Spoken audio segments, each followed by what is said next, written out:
just hit subscribe and hit the bell if you want to be notified when these do go live, or join us any Tuesday or Wednesday at 8 p.m. Eastern. Tonight is usually the TascFam Tuesday Hangout. That's our crew here on the channel. If you want to, throw a like, subscribe, and then if you're catching the replay, you can always fast forward. Hey, Will, what's going on? Hey, Twin. You can always watch this like 1.5/2x fast through. So if you are watching the replay, it's just a little trick I picked up. Yeah, Task Cat's floating around down there, and I have a special guest tonight. I don't know, maybe you guys can guess who it is, but because once again we're heading into snowstorm territory in the Northeast. So I have a special guest with me tonight because we probably won't be able to get together tomorrow. And I think you'll be able to figure who that is in a second. But we're just getting cleaned up. I made some pizza. Yeah, I put up a shelf, guys. A lot's been going on here. Check it out. I'm still working on like getting it set up. Oh, I gotta brighten this up a little bit, but yeah, it's coming out. It's coming together. Really awesome.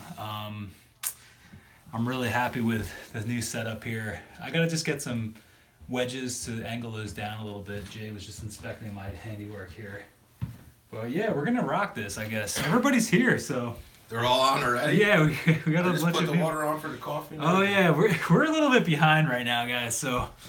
But we didn't want to like not come in and hey, what's going on? Jay's here tonight, like I was saying, because tomorrow is not gonna be able to. Why does it seem so dark? I gotta get the other lights set up behind the game today, man. I guess we could bring that one around to the front. That's better. We'll have to move back a little bit.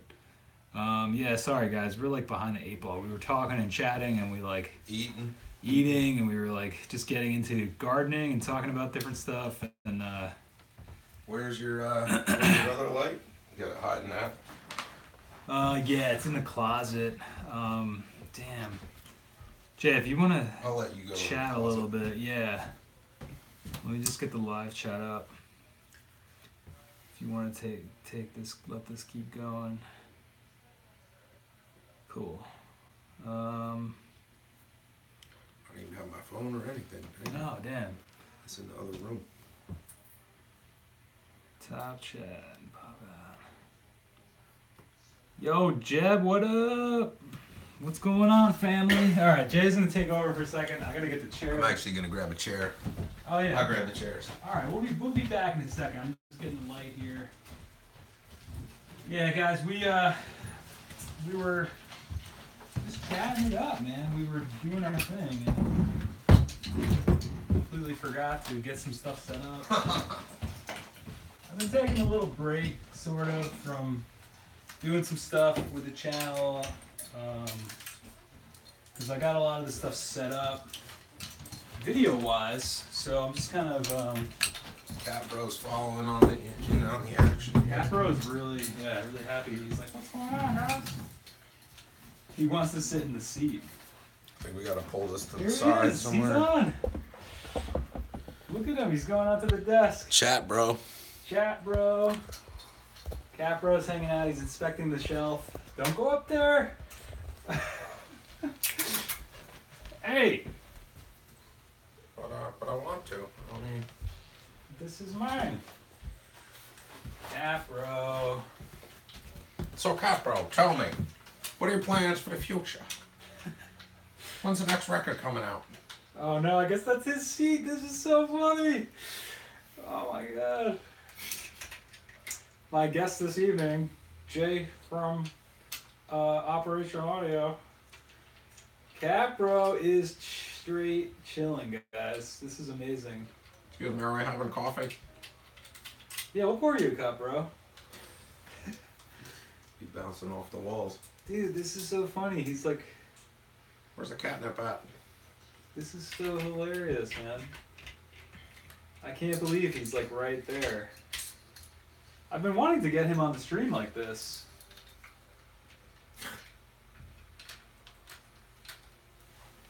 Oh my god, this is so funny. I can't believe him, man. So what's going on, TascFam?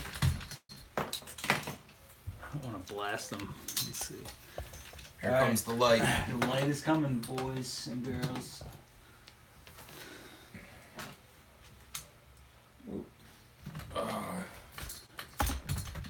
Yo, this is crazy that Capro is here.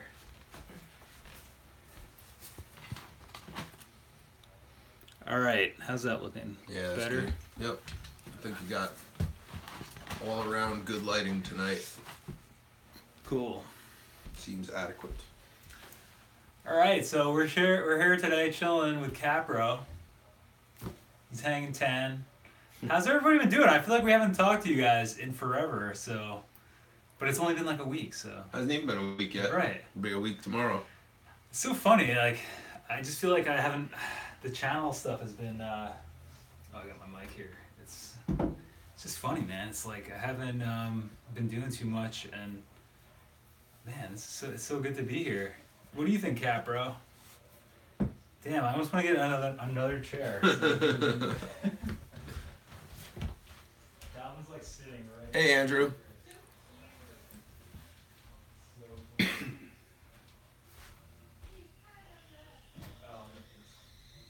Oh, I hear the whistle.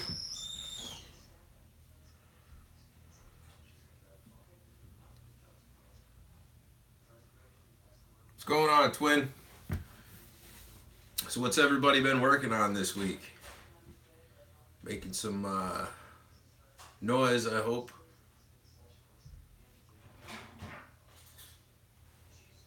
Just getting the coffee brewed. Mike is brewing the black gold.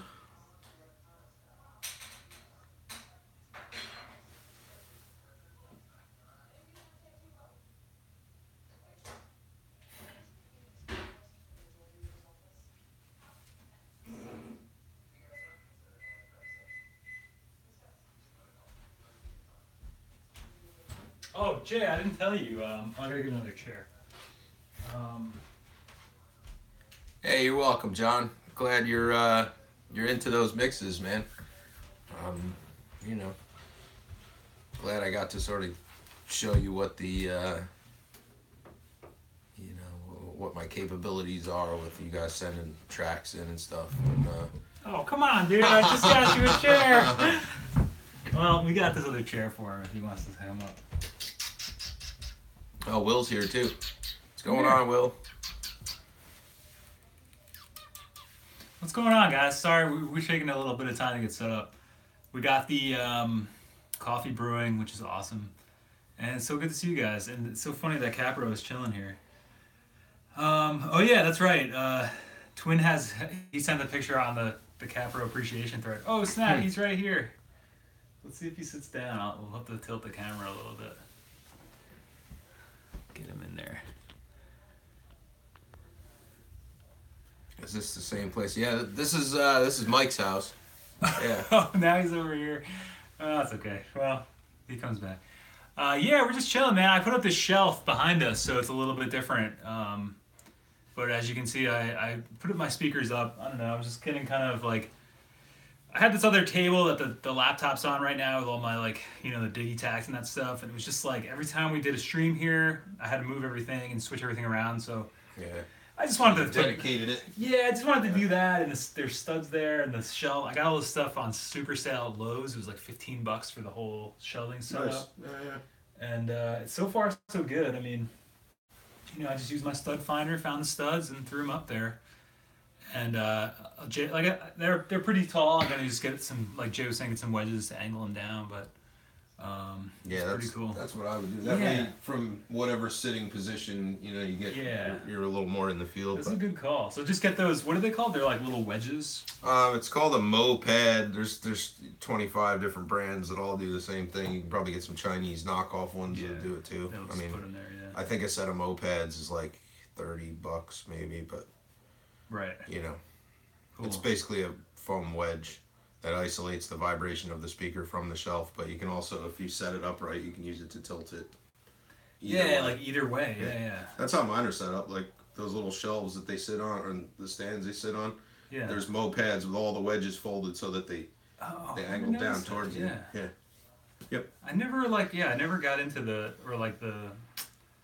I never really looked into those that much, but I always see people Yeah. using them. Yeah, I'll have to just snag a couple. They're cheap enough, The right? moped, even on the flat, is nice because it helps isolate some of the. Low end, right, or something. Yeah, so it doesn't like vibrate the shelf and get Because it'll be swallowed like, up. yeah. I mean, I listen to stuff mostly low volume here. Like, obviously, this setup isn't like professional setup, whatever that means. But I should just get them, you know.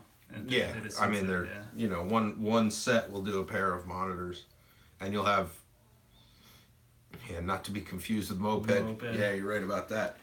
One set you should have an extra couple of pieces that you could isolate your baritone with if you wanted to. Yeah. Too. I want to do that too. Yeah, I don't know if you guys can see Capro's tail. It's like right here. He's just like sitting. He's sitting right behind me here. It's so funny. But yeah, no, Andrew, this is the same place. I just I threw up the shelf between now and the last time we streamed here, so just to give it like a little bit of a spruce up. And I wanted, like I was saying, telling Jay, I wanted to get the stuff off my. I was starting to expand out. I was like looking into other desk setups, and I was like, fuck it, you know what? Right behind Jay, I got my Digitakt and the Minotaur set up and my UA. So like, I'm still setting shit up, but yeah, I think I'm gonna be happy with this setup. I just wanted to get stuff up and off the desk, and I don't know. Nice, thanks, Matt. It's funny, I didn't even think about because I just told Jay when he got here today. I didn't even think about it until he came in. I was like, oh yeah, that's right, I did that. Because you were like, what's new, man? What's new? I was like, oh, not much. But yeah, so. Yeah. Yesterday was my birthday. What up? I want to thank Coop for wishing me a happy birthday. I don't know how he found out. He's an investigator. But So. yeah, it's been chilling, big chilling. Yeah, I keep it a secret. But thanks guys, thanks Twin. But yeah, thank you. That's why I decided to do the shelf. No, that's kind of my present to myself. Birthday shelf. Birthday shelf. Oh shit, let me get the charger for this too. The coffee should be ready to rock soon. The computer charger. Man, we're like unprepared tonight, man. Yeah, for real. Should I go check on that coffee? Yeah, I put a timer on it. So oh, did you? You should be able to hear it. I haven't heard it yet. Oh, guys, I don't know. This is like a little hack. Hey, yo, what's John going on, Tree. Giant Tree? So I don't know if you guys have older MacBook Pros, but this is an old charger from my first one. That was from like 2009. Apple makes these little adapters that just go on the end of it and clip right on, so you can use your old MacBook chargers on new ones. I don't know if that's something you knew, but the adapter, this is the exact same adapter. So like with this little piece on here, it just is a magnetic clip. It just changes it from whatever it is. It's like a 5-pin to like a 4-pin or something. So nice. It was $10. So otherwise you got to spend whatever it is, $70 on a new fucking MacBook charger. I can't believe it gets all of its charged through those little tiny pins without. Yeah. Oh, I can't do it. I put the camera light in the wrong spot, but yeah. I'll grab the coffee, Jay. Unless you want to grab it. I can grab it. Yeah. Capro is here, dude. All right, I'm gonna take one of these back out then. Yeah, I guess Capro is not going to be joining us this evening. He's left the broadcast space. Capro has left the broadcast space. Oh snap! That's awesome. Hey, Mr. Shake, what's going on? Thanks, Exodus. Yeah, 23 years young. Dude, yeah. I still have my 2009 MacBook Pro too. I just had to get something new from. Yeah, he'll definitely be back, Twin. I just had to get something new because like Final Cut Pro I've been using a lot, and Logic Pro X, like after a while it was just taking so long. So, hey JMA, what up? Glad to have you, my friend. Thank you for coming through. Good to see you. We're just talking MacBook and MacBook chargers, but Matt, if you ever upgrade your MacBook and you want to use that old charger, you can always get that little adapter. I was blown away because I just need one for in here when I'm doing stuff, and sometimes I bring my laptop to Hapro's or to record people at his cabin or at his house. So rather than, like I said, spend another $80 on a charger or whatever absurd price they are, I just use my old one. And thanks, Matt. Thank you, my friend. And I just went from there. So yeah, I'm 33. If you guys were wondering, that's the big 3-3 for me. So, um, but yeah, guys, thank you so much. And but yeah, look into those adapters if you want one. So what are you guys all working on? I know Jay's been mixing some stuff with Jeb. Are And, you just taking some milk? yeah, I'll just take some milk. Just like a splash, or you like it real light? Um, like somewhere in between. All right. Oh, the the coffee order. Double digits, yeah, dude. But thanks, guys. I've been kind of chilling, taking it easy this past week, this weekend. I've just been like enjoying the time, and Regular milk or almond milk? I'll take regular, yeah. We have multiple kinds of milk. Yeah, yeah, I'm 43. No, that's the thing I usually tell people, because when you tell people that's another pro tip / hack for you guys. If you tell people that you're older, like a few years older than you are, hummus milk, I've never heard of that. If you tell people that you're a few years older than you are, they'll always be like, "Oh man, you look really good for 40. You look really good for 43." So that's always just something funny to do when you want to. Yo, awesome guy, awesome John. Yeah, dude, that's what I was kind of getting at with the 80% rule thing. I'm assuming you're meaning 80% is good enough. Like, Is that oh, I can go in here. just have your pick. I haven't drank from one yet. Thanks, dude. That's a little darker. Oh, all right. I'll take the However white you one. want it. What do you usually do? Doesn't matter. Cool. I usually put 17,000 scoops of sugar in it and too much There's milk. sugar in there if you want. Drink too much sugar. Yeah, I try not to Too much do sugar. too much sugar these days either. It's just like it's one of those Flaxseed things. milk. Flaxseed milk. That sounds good.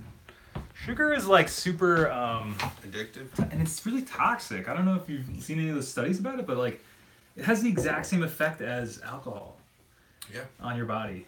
Like, even though, obviously you don't get like the inebriated feeling, but No. like But it has you the same toxicity as alcohol, which is crazy because alcohol is literally poison. That makes you feel funny. Yeah, well, that's why it makes you feel funny. Right. It's doing bad shit to you. Sugar causes inflammation. But Oh, snap. we are not allowed to give medical advice on this channel. Yeah. We're not medical professionals. If you should have any medical questions, please seek the guidance of a medical professional. Disclaimer.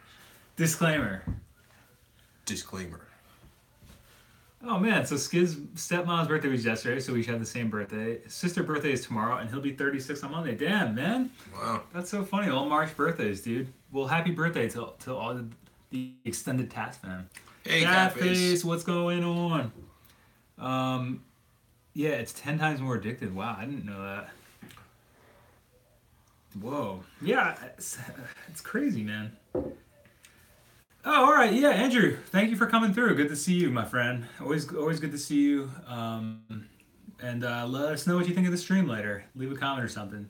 And we'll Cheers. hopefully catch you next week on maybe Wednesday if Yeah. the snowman stays away. Yeah, in case you guys are wondering, again, I was saying in the beginning, we have another northeast blizzard heading this way tomorrow. Seems like every what, second Wednesday or third Wednesday? I think it's literally been like half of the days that we're supposed to go up to see you. It has been, it's crazy. So we decided to switch it over to Tuesday tonight, TascFam Tuesday. So,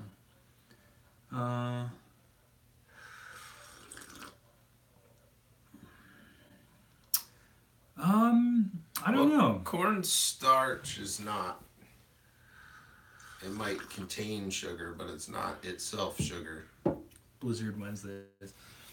Yeah, I don't know. I don't know enough about the craft beer market but I know. Well, to make a ferment happen, you have to have a sugar. It's like the food source. Yeah. It's like yeast and bread, kind of, Yeah. right? Well, the yeast corn is syrup. Corn syrup, yeah. Yeah, it's all sugar. It doesn't matter. But It's yeast like, is the activator. It's the yeast and the lactobacillus bacterium on the hops and stuff that naturally occur that actually cause the ferment. that is crazy. How And do they you live know on so sugar. much? You should be on like Jeopardy or something. I don't know. We do a lot of alternative health research in my house. That's Oh, what that's happens cool. when you PO. Look up Sear Pharmaceuticals and aspartame. Yeah, aspartame will kill you. Yeah, we don't abide. Is that how you say it? Imbibe. Imbibe. Yeah. Yeah, I guess so. Well, that's something funny to talk about too. It's very odd for rock and roll people to not drink under the age of 50. Yeah, I mean, we were talking about this the other night about why we don't drink and the issues with drinking and the kind of people you are around when you're drinking or people are drinking, and it's just something for me personally, and I don't know if it's the same for you, but it's like if my life formula is a math equation, it's like so much easier just to take that shit out of the equation. And I find that with a lot of stuff with life and a lot of the philosophies on the channel. Keep it simple. Yeah. You know, take away, use a 4-track versus use 4 tracks versus using a million on the computer. It's like, it's kind of funny. It's like I kind of just am that kind of person. So, yeah. But for me, it just doesn't make sense to do. But thanks, John. Appreciate you giving us a shout out. An Exodus, man. That's damn. Congrats. Yeah, that's a big achievement. Yeah. I wouldn't say that I'm totally sober living. I mean, I smoke shit tons of cigarettes and a little bit of flowery gardens here and there, but you know, Devil's lettuce. yeah, for the most part, it's not really that also is not a big part of my life. Yeah, it just doesn't make sense for me. But I have my other addictions like coffee. I can stop whenever I want, though. But yeah, Jeb, the 80% thing we were talking about, I think I'm glad to hear that that's been working out for you. I was talking with somebody the other day, and I forget who, I'll have to think about who it was, but that's really just what it comes down to, man. Just like, if you want to get something done, you know, you're going to learn so much more by completing 10 things a lot faster and just letting them go and getting them 80% of the way there than you will by trying to perfect one thing. I think what do you think? Like, if you perfect one album over 10 years, or if you make 10 There's no way I can spend 10 years making one album. Yeah. No way. There's no way. I would die of boredom. Because I mean, I noticed personally with your stuff, since I've known you, I feel like every time you put out a record, you're trying something new. You're getting new sounding mixes that could be better. I don't know. It's so subjective. So it's like. Yeah, but you know, it's not that I ever shoot for the next batch of mixes to be better. I feel like the way that I hear things evolves and changes, right, okay. and also, like, you know, for me it depends a lot on the track too. I just did that track for John, and you know, like, there are things I did to that track that I would never do to, say, like a hard rock track. You know, like. Different skills. I was using sidechain triggered by the kick drum to duck the bass, so that, you know, which is an EDM trick. A lot of guys do that, but you know, it in that style of music, it really worked, and it kept the punch where I wanted the punch, and you know, yeah. So I guess it just depends on the situation. Okay, I think as you complete more projects, though, it's like, I don't know. I think what you learn is how to get to a positive end result faster, which allows you to take the same amount of time and experiment. You know, like if I record a 3-piece band and I just quick mix it like I would normally quick mix it, you know, I could do that in, you know, 20 minutes. Yeah. Just knock it out, do a rough mix, and call it done. Right. You know, but since you know that you could get to a decent result that way, you can take your time and experiment and spend 2 or 3 hours on it and really take it someplace that you might not have gone. But I like to experiment always, especially with mixes, because you never know what you might unlock. You know, it's like a fucking Nintendo game or something. It's like, you know, you found the magic key. Now, you know, you got to go to like the warp zone and figure out where the lock is and shit. But you know, that's a great analogy. It can be like that, man. Like if you, yeah, it depends what you want your end result to be. But I'm a big advocate of like putting modulation and shit on vocals, and like if you play with a flanger, eventually you'll hit like the right mix and the right feedback ratio and stuff, and it'll take a mono vocal that was right here, and it'll make it go whoosh, and it'll sound like the same guy is almost double tracked singing from either side, but nobody's in the middle. That's cool. With a single, you know, it's just a matter of tweaking. Single plug-in, you know. But And that's the kind of stuff I like to unlock, where I can make some weird spatial thing happen with something I was already using anyway. You know, I'm a big fan of that. Cafes, how long do you spend writing or rewriting songs? I started writing songs nearly a year ago, and I uh, constantly go over them and change minor aspects just to tighten them up. Mm, I think there's a point in time in songwriting where you have to stop fucking with it. Yeah. You're gonna get a song to the point where it's, you know, solid and you can play it cleanly. Stop there, record it clean, and then when you go out and play it live, eventually you'll make a mess of it anyway. So you know, don't agonize over the tiny details. Yeah, I mean, I guess you find that there's something within revisiting those tracks, cafes, that is making them that you're learning from. I guess that can be good, but yeah, I think That is there good. comes a point in time where, like you said, you kind of have to not throw the. It's that quote, all great art projects or something are never completed, only abandoned. Yeah, It's like the same idea. Mixes It's are like absolutely that way, and I think songs work that way too. novels, like films. Yeah. There's always but it's Loose ends. I feel like that's why the 80% rule for me, or the 80% is good enough idea, just works because I'm a perfectionist, and that's how I've explained on the channel before with different albums I've done.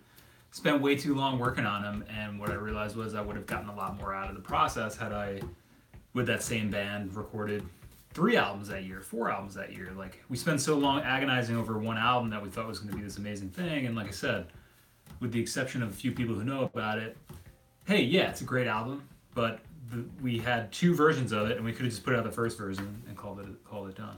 Yeah. And I guess that's what I mean. It's like, because at some point, cafes with those songs, you don't ever have to say that they're done. Elliott Smith, a biographer, I think I was saying last week, said that he would go back to old songs he wrote, the first stuff he wrote, and rework it. Or Neutral Milk Hotel, Jeff Mangum, same deal. Like, a lot of the things from In the Aeroplane Over the Sea are recycled ideas that he basically took all the best stuff he had written since his whole life and took those parts from stuff and then made an album with it. So it's like that same idea. Like, I don't know, it depends. If you can go back and there's one part you really like out of that song, make a new song out of it. But yeah, cafes. I mean, if you're learning things as you write new material, and that leads you to positive revisions of old stuff, that's cool. But and there's nothing wrong with that. But I think that using your new skills to write new material rather than to sort of amend and yeah, he said it's right. The more I know, what makes it. The more they write, they revisit the earlier stuff with the new skills. I think that makes sense.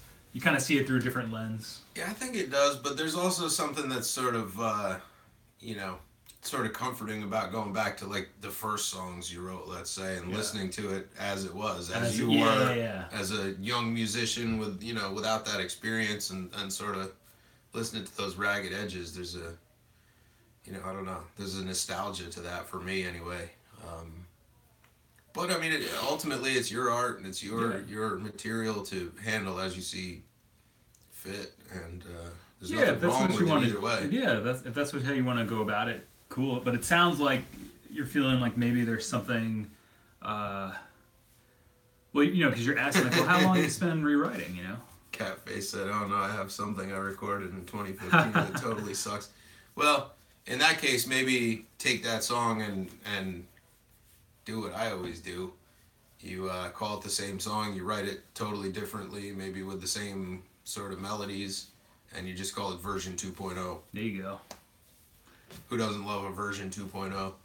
Oh, Exodus, this is a good question. He says, is anybody paranoid about people stealing, or is it just my conspiracy theory self?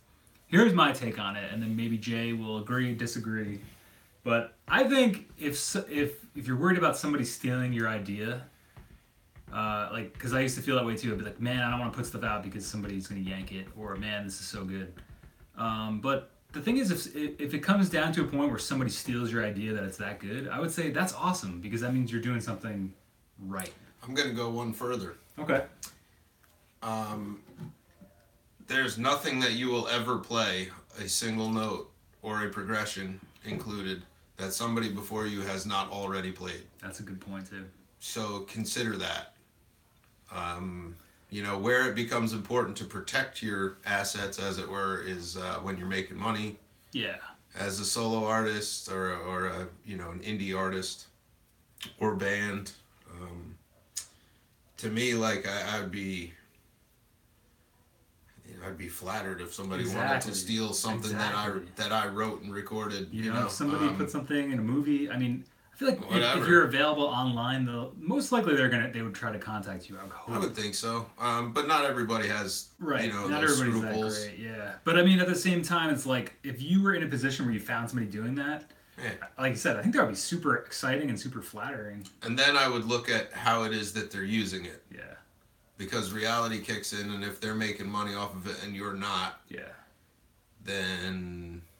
But hey, if there's a good chance that somewhere in there you need to get royalties involved. Right. But you know, that's. But if it gets your stuff out into more places, I mean, say like that could, they could take it and use it for something, but then it drives 100 people to your Bandcamp or something, and all those people, and you know, I don't know, a bunch of people buy your album. You know, I guess it depends. There's different degrees of, are they using it in like a commercial or something, or are they just like completely jack it and they just completely stole it from you? Then yeah, I guess that's a different story. Like I see that shit all the time with like, I keep thinking Black Keys, for instance, like ever since they became like a big band and everything, you know, you see all these car commercials now that have these songs in the background. It sounds exactly like Black Keys. I don't know what the case is with that, but it's like, you know, that's like one side of like the copyright thing, is like they can't really do anything about that because they're just blues jams that people are recording. So it's like, yeah, it's the style of the band. But I guess what I'm trying to say is I agree, 100%. I think Jay took it to the best place with it. Is like,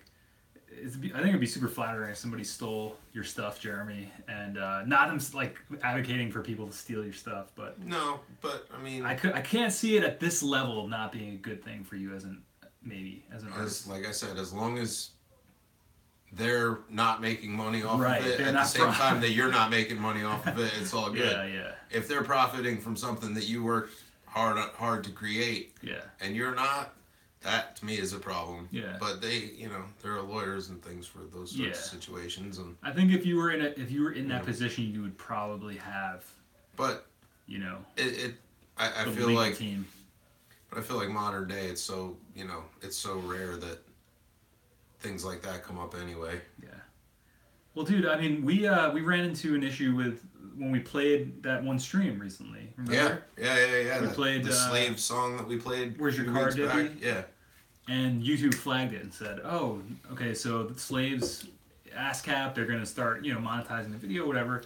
We were able to take it out. It wasn't a big deal. It didn't go against the channel, but with, you know, so maybe something like that, Jeremy, like get it into at least ASCAP or. And my point with this, I didn't tell you this, Jay, but the track that we played. So Jay and I did a couple live streams where we played live.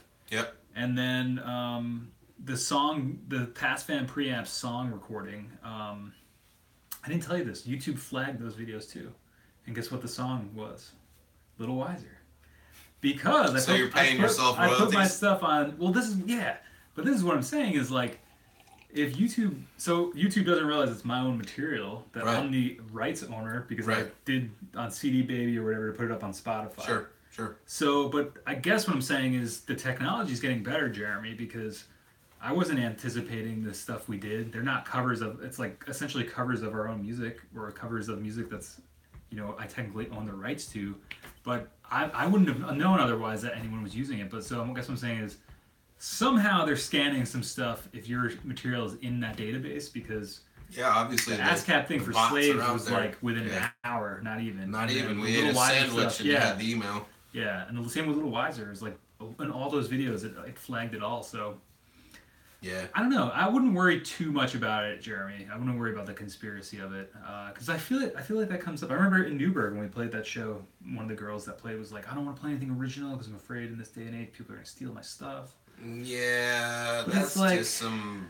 But see, that's what I mean. It's like it's a little bit. Look, that was a DIY info shop, and as much as I like the DIY aesthetic, like those sort of places, sort of seem to attract the paranoid fringe, And I think that's exactly what I wouldn't worry about that person Jeremy. was. Yeah. You know, but it's also like nobody's like when you go to play a show, man. Nobody's sitting there like nobody's gonna gank your tracks. Like it's just not, you know. There's not like some kid in the back like trying to figure out your, the chorus to your big hit song like on a guitar like at the club while you're doing it, man. It's it's just I don't know. I think there's a lot of. What's that other quote? It's like if you knew how little people thought about you.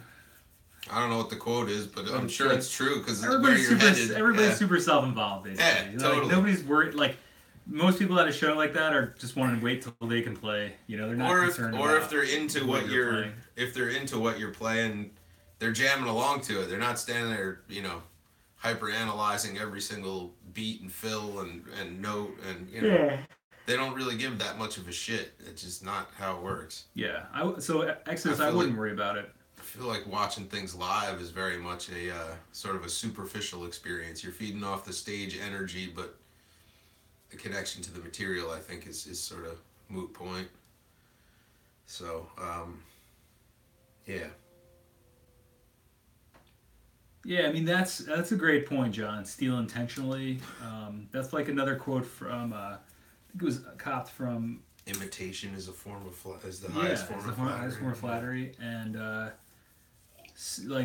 what is great artists steal? No, good artists borrow, great artists steal. Like everything is taken from someplace else. Well, that sort of goes back. Just to when you what think you have an original idea, exactly. There's no original ideas. Everything's been done before.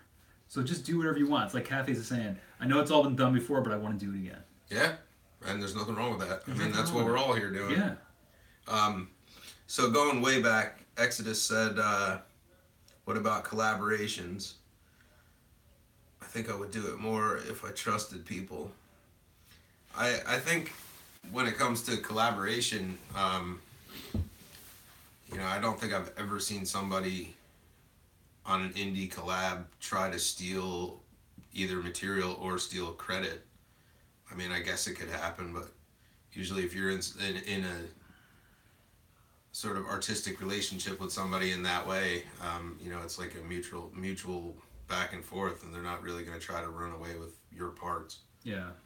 I mean, And if that was the case, like I don't think there are dirt merchants amongst everybody, every group of everybody you meet, but right. But I mean, like I feel like you'll just get you'll be able to size somebody up, and yeah. I wouldn't worry about it. Try not to work with dickheads. Yeah. Have you had issues like that in the past, Jeremy? It seems like you're very has this happened to you before? Because chances are, if it hasn't happened to you, I don't know. There's probably a good chance that it's not going to. But I'm just curious. I think I am using ASCAP. I'm not really sure. I would go to CD Baby, and that's what I use to get my stuff up on Spotify. I think there's different stuff now that people use to get their stuff out online.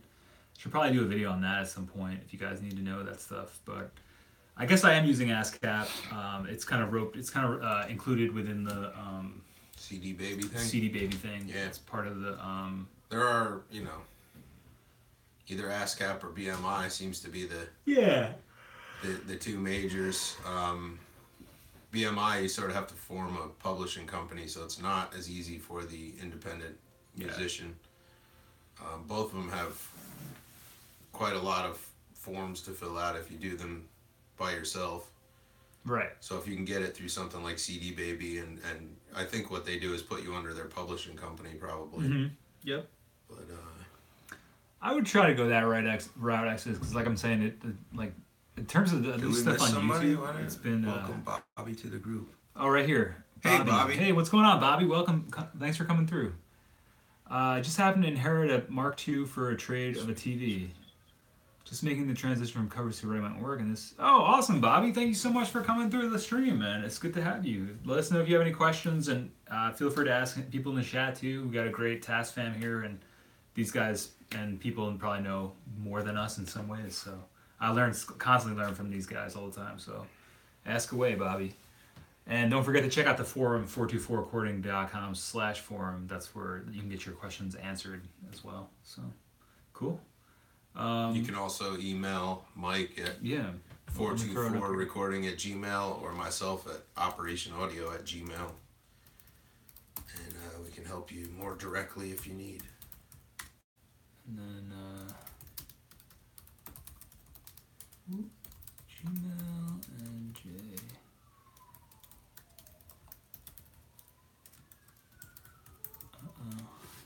Those are our emails there, so Yeah. if you want to hit us up. But yeah, so in terms of, I wouldn't worry about Exodus. Just put stuff out. If you get to a level where, you're going to be making money with your music, I feel like you're going to have the team of people most likely, or on a road to getting a team. It's like, I don't know, professional acts or people that are like licensing stuff have like a legal team. They have a PR person. They have like a. What usually happens, like when you're licensing things, is you get hooked up with somebody who just does that. Right. You know, with a production company that does licensing, and then they have that team, and you are the contracted artist. Yeah. Based on the piece that they want. Right. There's guys local here that do that. Right. And, you know, I've talked to actually at length. It's very interesting. But can you tell us a little bit about that? That sounds interesting. Because you guys are putting out your. Can you tell us a little bit about Surmiser? So Jay's band Surmiser. We've got a new EP coming out. You're welcome, Bobby. Thanks for coming through, my friend. It sounds like we're probably going to be hitting that like maybe mid-May at this point. We're doing PR on it, which is something we've never done before. I actually have a friend who has a noise project called Grid Failure, and he runs a company called Ear Split PR. So he and I are doing some work trade kind of stuff. He's going to PR us, and I'm going to master his next Infinity records. All of them. To make up for that. But, you know, none of the stuff that we're about to release, and even though it's going to go through PR, has been, you know, copywritten. I don't get involved with the Library of Congress thing. I don't do the mail it to yourself.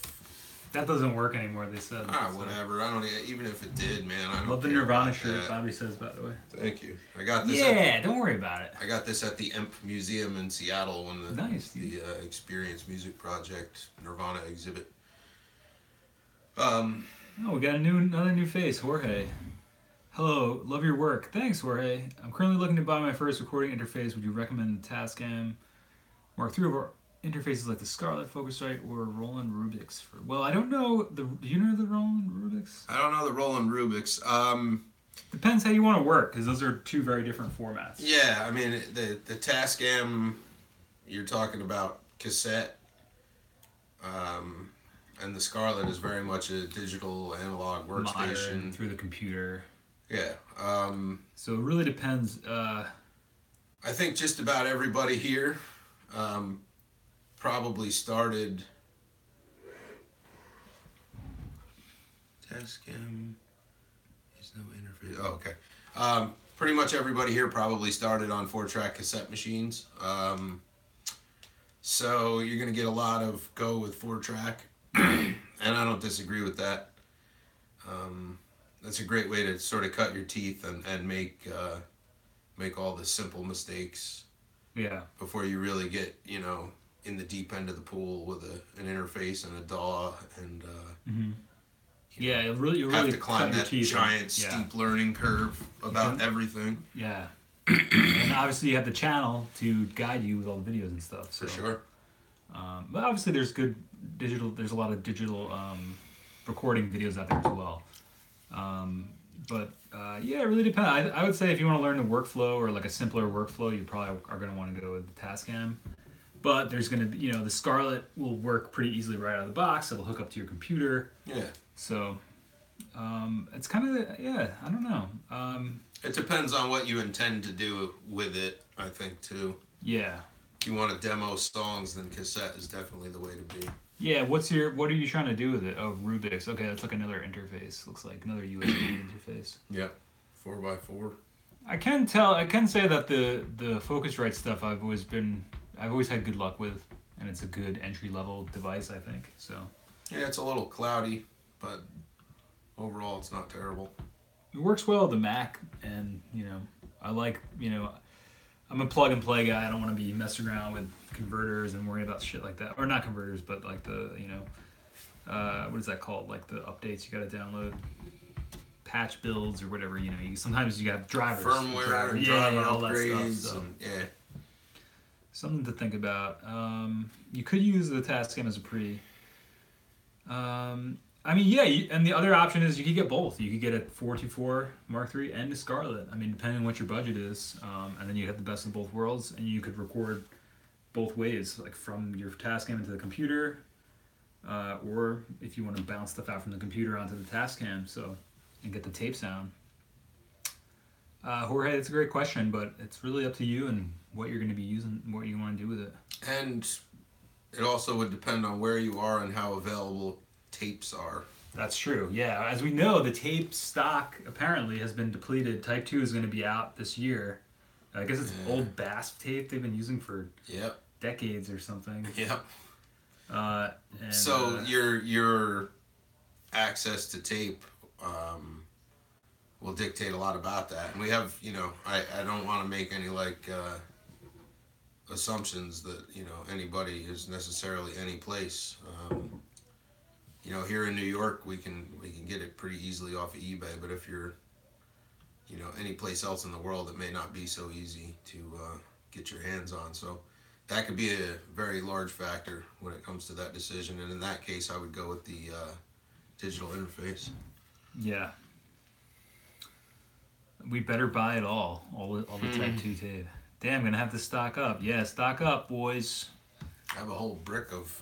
I got plenty a whole too. Mixed brick of I got tapes. plenty. Yeah, I've got a bunch that I bought. When you guys get low, I'll be the. You'll be the guy on. Yo, you want? I got Sony 60 minutes. What Type 2s you want? I got all these. Yeah, I'm gonna. Looking for that high bias. High bias. For the high bias. High bias.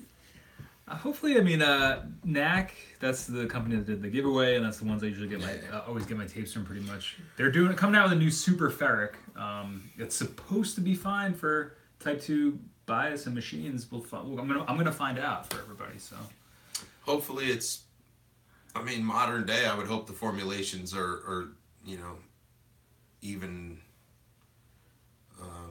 lower shed and longer lasting. But I guess we'll have to see. I tasked him. I got 10 of the master, and it was okay. I'm down to my last 3 dozen Maxell Type 2s. I'm looking to get that high bias. 110 for 60 from where? Still ship Type 2. I would assume so. If the link doesn't work, I would just Google National Audio Company, Bobby. Because I think they've changed their site since. I haven't been good about updating the... maybe on the forum. It should be up to date. If not, just search National Audio Company and it'll come up. Yeah. And if it's not, let me know. I'll have to update it. I'll look through the forum one of these days when I'm what is that called? Doing some maintenance and see what up. Maintenance. Yeah, so it's interesting. I wonder if the cassette tapes will ever be quite like the 2-inch tape thing these days. Like people are looking for all the old tape. I don't know. At some point, I think they still do have the chrome tapes, Matt. But pretty soon, once that stock is exhausted, they're going to be pumping out these new formulation of Super Ferric, which I guess some people think is Type 1. I don't know. I got some PDFs from them on frequently asked questions. Actually, I'll link it. I threw them up on the forum under that area, so you can check out the spec sheets and see what's going on. Or what's going on? What's going on? It's on this thread all the way at the bottom. I don't know, for some reason you can check it out. It's like one of the posts almost at the bottom, or you could read through the thread and see what's up. But they talk a little bit about. Actually, we can peep it really quick because I just put them right here. Questions about Super Ferric. But yeah, if you want to download them, they're right on there. Yeah, that's true. National Audio Company is another road trip stop. We'll have to add that one.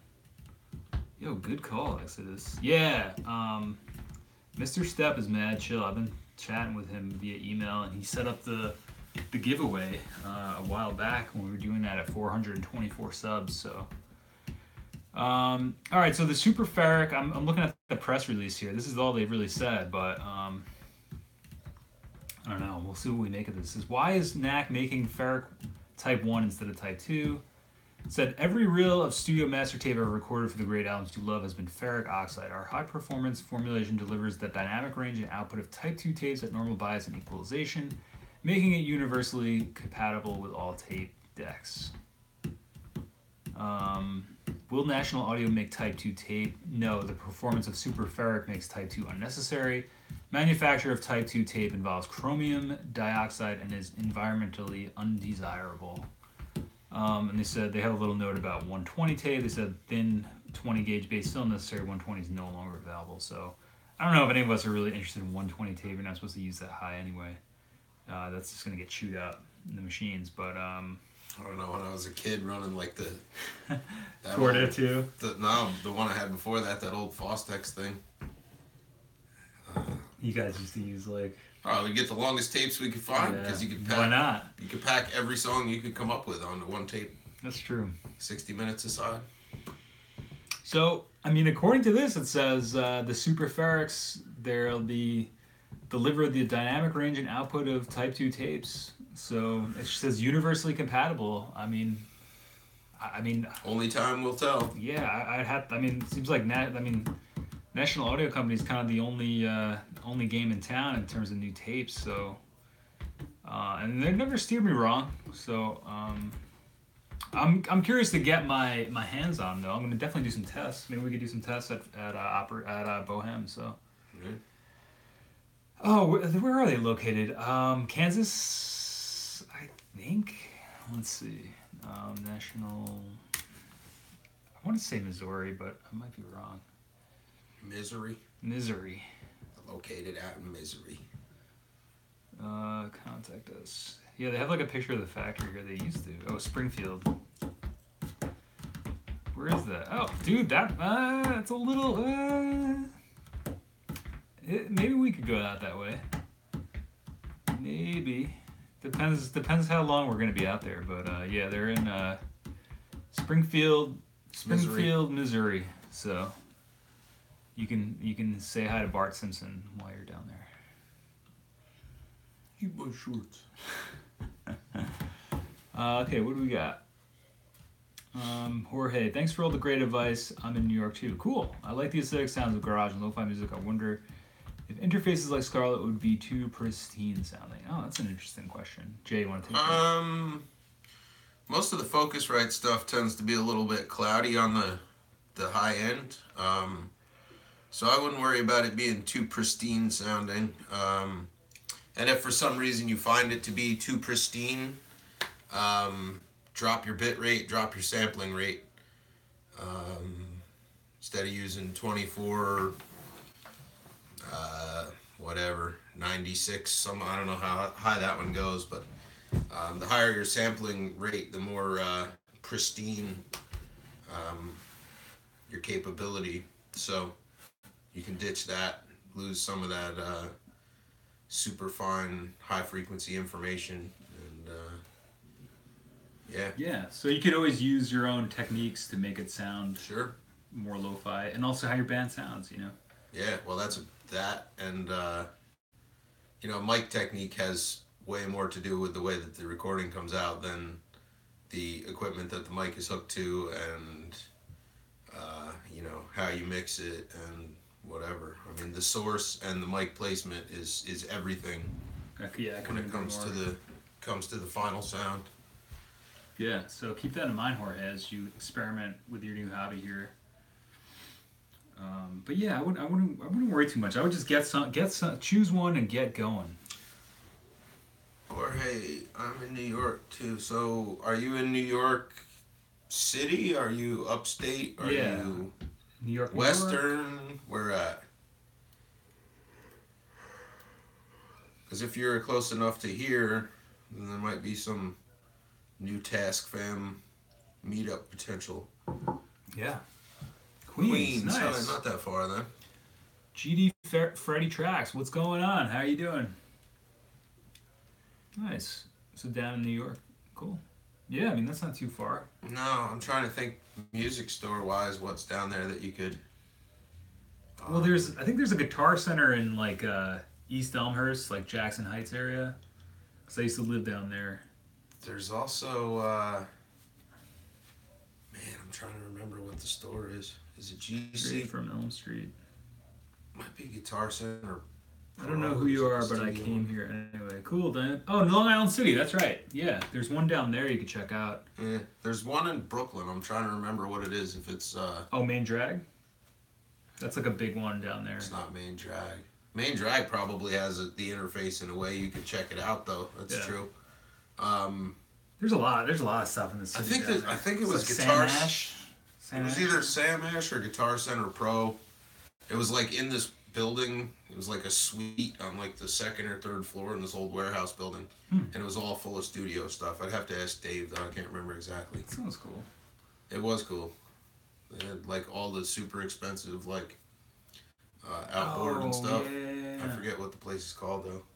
Well, there's also like that's what you're saying is like Guitar Center Pro or something. Because I know that there's like there's a certain spot. I think even there's one in I could be making this up, but I think there's one in LA and there may be one on this side, this coast, and it's like all the stuff that you see like vintage gear. Well, some of this was vintage, and the rest of it was like all the top shelf shit. Oh, cool. Okay. Because I know like some of that stuff is like But they had all like interfaces set up, all different ones that you could you could sort of mess around with under supervision. And Freddie, we're just taking questions. We're talking recording. We're kind of just doing a chill tonight.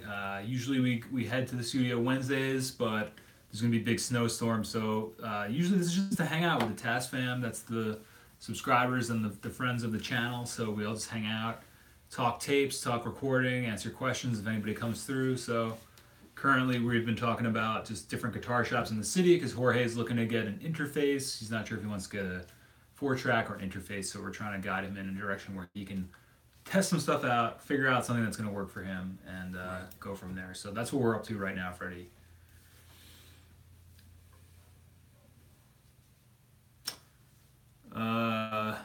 Is this like a band right here?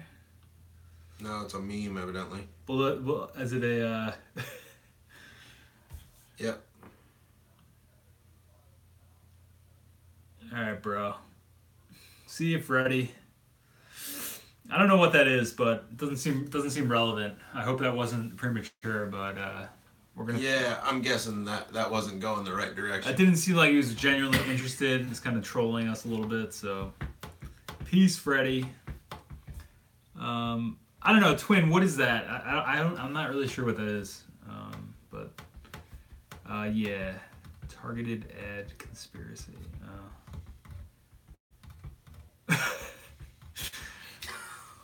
Okay, Freddie, see you later, my friend. I don't know. Well, if he comes back and he's willing to make amends, go back to Elm Street. Time out. Yeah, it was like, because at first I thought he was genuinely curious what we were talking about, and then he's like, what are you guys talking? Like, I didn't realize it was kind of like a pointed, fuck him. I don't really care. Fuck him was right. Yeah, hopefully he doesn't come back. And if he does, we'll just, if you guys see him come back through here, GD Freddie Tracks, we'll just... Well, he's got like 300 seconds, so that's... Yeah, that's like He's going to be gone for a little while anyway. If you see him come back spouting some dumb stuff, any moderators out there, just take care of him. Take him out back. Take him back to Elm Street. So yeah, what else, guys? What else are we talking here tonight? Not much, right? I don't know, man. I'm thinking about cigarettes. I got a Yeah, belly full of pizza. Yeah, we had some pizza. That's what happened. I ate too much. I'm lethargic Really? as shit. Yeah, God damn. That's good though. I feel like we're in like I'm kind of in that mood though too tonight. I'm like, whew. I don't know. It's been a funny couple days. Be gone with the usurpers. Yeah, he must be from the Grammys sent him. Catface, yes. I've built plenty of outboard. Racked a lot of channel strips. I feel like 30% of the stuff in your racks is all stuff you built, right? I would say about 60% of the stuff in my racks is things that I've in some way modified and probably... Some of the stuff is like what Spirit of 69 or... Spirit of 67 is one. That's a germanium mic preamp. Yeah. Yeah, there's a bunch of shit in there. Tell us about the mighty Duquesne. I showed you guys the Duquesne Yeah, on that's right. the first night I was on stream here. It's a 3-space 5-into-1 mixer, fairly easily modified to a 5-in 5-out mic preamp, and I use it for all sorts of things. But John brings it up because on the track that I just mixed for him, I ran his snare drum track out through a compressor and then into that Duquesne thing set to be clipping and slightly distorted, and then I limited the shit out of it and pumped it up and ran it through the standalone tube reverb that I built, and recreated basically the entire snare sound. And then I took his original snare, I high passed it pretty high up and blended it back in just for some attack. So I created a new body for the drum basically.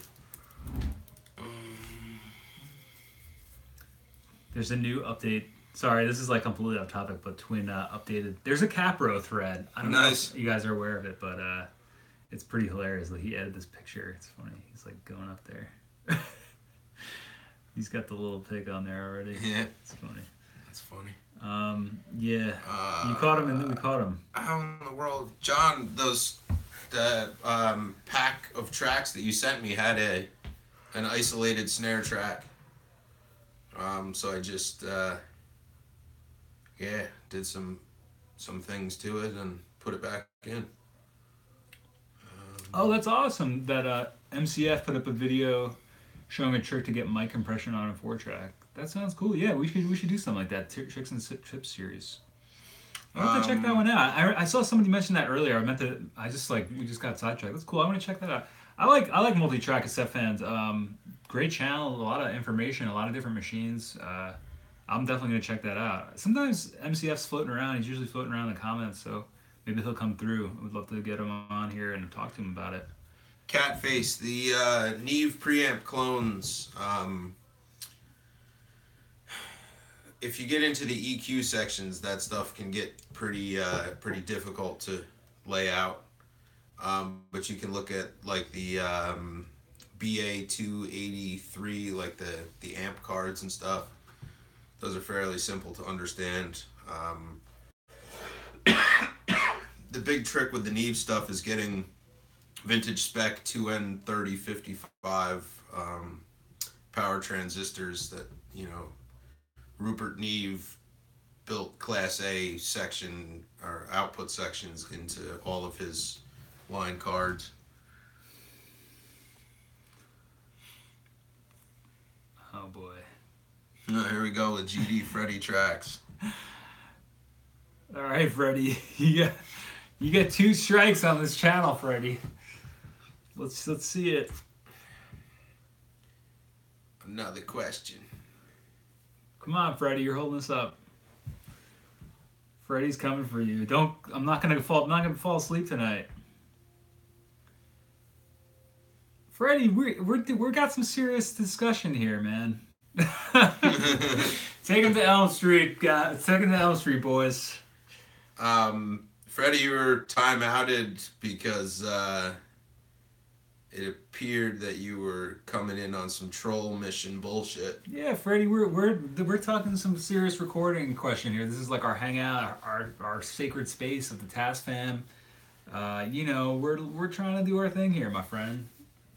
We're talking about our passion. You're coming in here and I don't know, spouting bullshit in here. We're not allowed to do that, my friend. So anyway, I guess they say haters mean you made it. So I guess I don't know. I have no idea. I don't know.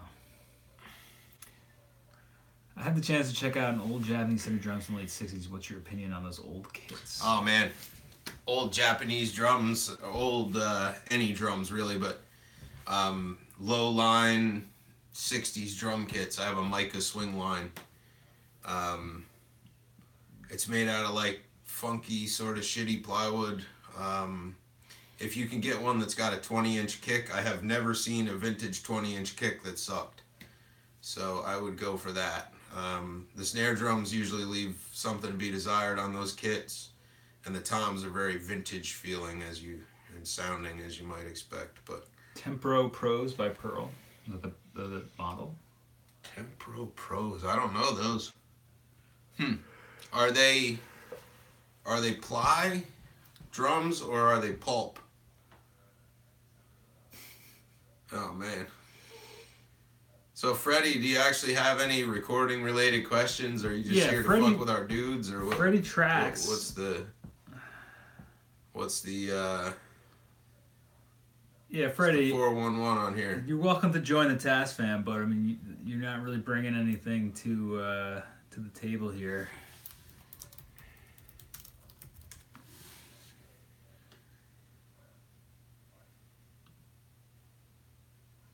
Oh, okay. This, yeah, I think we're gonna have to.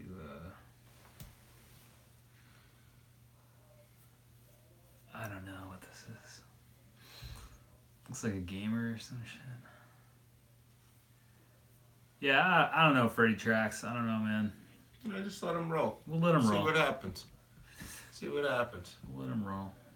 But it's not a Minecraft appreciation thread, so if there's anything recording wise that you actually want to know. Yeah, if you have any music related questions for us, hit us up.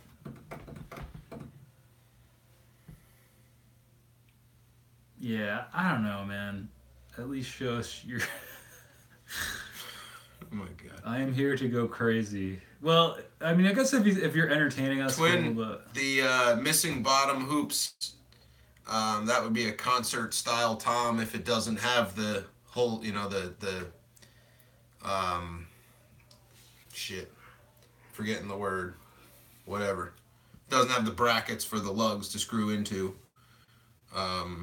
Cat face. Then they would be concert style toms, and those are cool actually. You can put the mic inside the tom instead of on top of it, which is a whole other approach. I don't know if I bother going full vintage spec for a Neve, probably just Carnal transformers. The API 2520 op amp is a super cool piece to work with, super forgiving to designs. And if you don't want to spring for the API chip, look for a Yamaha NE80100, I think it is. Or the 80200. Yamaha made their own standalone discrete op amp. Requires a bipolar power supply, just like the 2520 did. I'm pretty sure they're pin compatible too, but it's a cheaper place to start and do an experiment, those kind of experiments. But I love those things as mic pre's and as line amps and things like that. DIYRE have some drop-in. Yeah, they have the drop-in kits for different discrete op amps. I think they offer like 2 or 3 different models or revisions. If it were me, I think I would get a vintage discrete op amp and build a kit or build a circuit around it. Yo, Ed, what's going on? The TAC board that I've talked about on here before, I built a new master section for, and that's built out of a pair of the Yamaha discrete op amps driving some vintage Microtran 1-to-1s. And it's super warm, man. That's a good sound, But I would say that, anything you can DIY, any experiments you want to do, I'm always for that. The 2520 or any of the discrete op amp DIY kits, a lot of those come partially populated. Some of them are SMD. There's all sorts of weird things. So I would make sure that you choose a kit that has good reviews if you're going to do it. Anything that's sort of proven would be okay. But I'm definitely behind you on the discrete op amp thing anyway. Yo, Ed, welcome. Thanks for coming through, my friend. He says, "What up, nerds?" Porta Studio 07. I've never used one. I just looked it up, and I have to definitely second. Who's saying? I think Yeah, Yeah. Exodus, any Porta Studio is great. But this looks like a cool one. I've never used one of them, but if we come Joe from across one. Martyr Art used to have one of those. Oh, really? Yeah. That's awesome. Yeah. Does he still have it? I doubt it. Oh shit. I doubt it. I would love to. The knobs in this one are crazy. They're like super They light flat. up. Yeah, it's cool. So Exodus, yeah, that's the T-Act 5 that I'm talking about. I put a discrete op amp master section in that. It looks like a cool one, Ed. So Yeah, that does look cool. more power to you. But yeah, I've never come across one. I guess Jay's the only one that's seen one in the wild. Yeah, Joe definitely had that machine back in the day. I remember sort of making fun of it because it had pink shit on it, pink buttons and shit on it. I was like, I think I was probably 12 or 13. But That sounds about we right. recorded a cover of About a Girl on a machine like that. Really? It was like the first thing I ever played drums on. It was awful. That's cool. I'll see. I'm that's something I wanted to try to do more is acquire more 4-tracks for the channel. But yeah, I'll have to keep an eye out on eBay or whatever. I would love to just try them out and catalog them on the channel. Yeah. All right. Let's see where we at.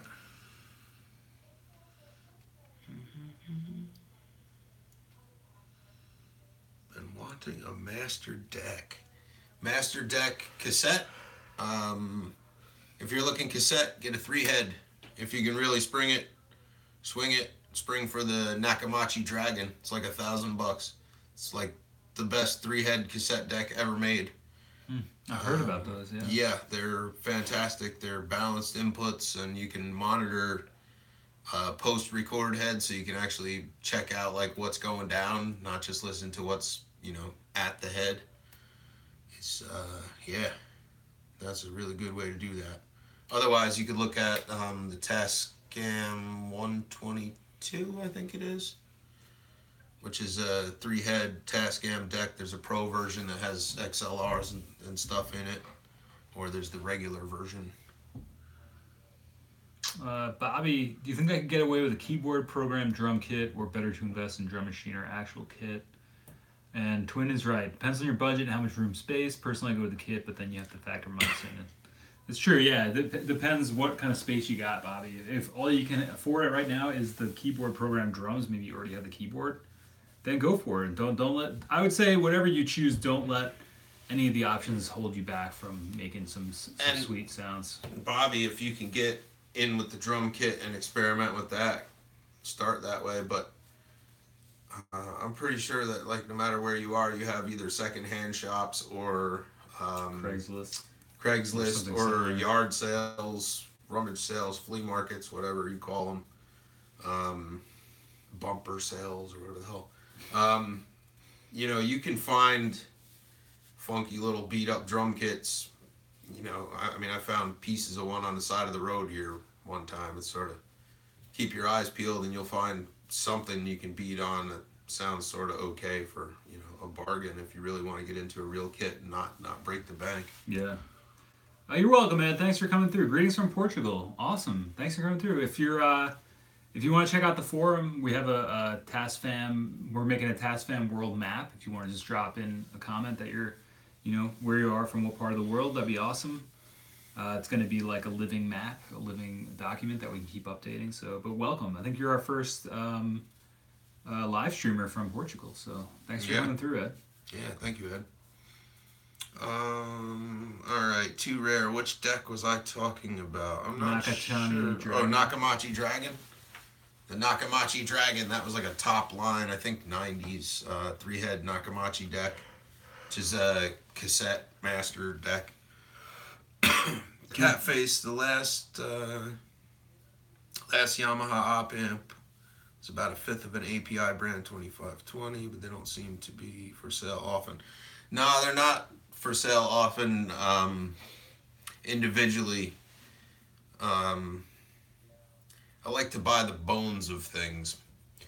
So I had a small collection of those from a guy parted out a Yamaha PM700 mixer. So I bought the fader banks and a bunch of VUs and a bunch of aux boards and submaster boards and all those things, and ended up with a small pile of those.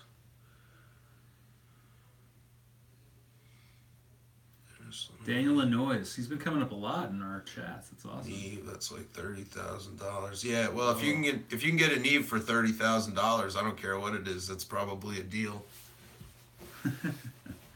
Coop said he's trying to get his aunt to send him her Nakamichi, but she's old and the thing weighs 50. It's not a dragon, but a 3-head that flips. That is fancy. Yeah. Nice, dude. Well, hopefully you can get your hands on that. Yeah. There are. Excuse me. Lanois? Is that how it's pronounced? Lanois? I thought it was Lanois. I have no idea. Oh, okay, cool. Lanois.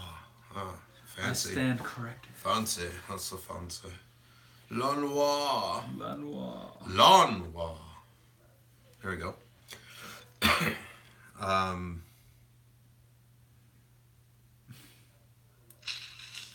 All right, I lost my place now. Where were we? We were talking about Nakamichi, Neve. Yeah. Oh, back to Catface for a second. Those op amps. There are lots of revisions of those, so make sure you're looking, if you're going eBay search for those, make sure you're looking through like Melcore, make sure you're looking at the Jensen 990 revisions. There's all sorts of different things that had those in it. And I can't even remember how many revisions there were to the 25, 20, and there was a 25, I think it was I want to say it was a 25 maybe, which was like a higher current one, but I can't remember for sure. Yeah. So they go for like $1,000, jeez. Huh. Damn.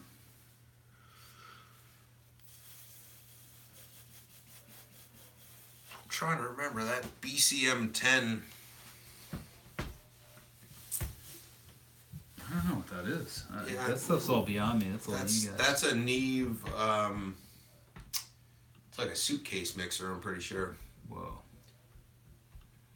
What are those wedges called that you said from the Moped. MOPAD. Moped. Mopeds came out. Oh, Oralex. Okay. Yep, Oralex Moped. But they make like angled ones? Oh yeah, angled down. It's all part of the same kit. Oh, okay, cool. Yeah. That would be dope. Yeah, I was just thinking about that. I was looking at the stream on here. On there. That would be cool. Oh, talking about the 3-head Nakamichi. Yeah, that is crazy, man. Especially for a cassette. Expensive as hell. Catface, I designed a guitar pedal that uses a Jensen for the volume control and an API for the gain control. So you're using... That's interesting. So you're using the Jensen as basically like an OTA somehow, and the API to drive it. Is that about right? You're affecting the gain of one via the other.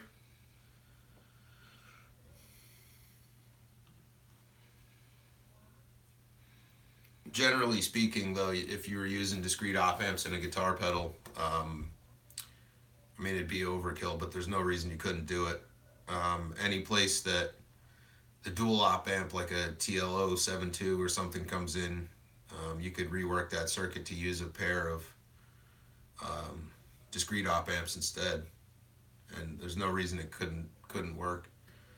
You might have to play with the value of the feedback resistor and stuff to get the gains where you want them and to stabilize things, but it could totally work.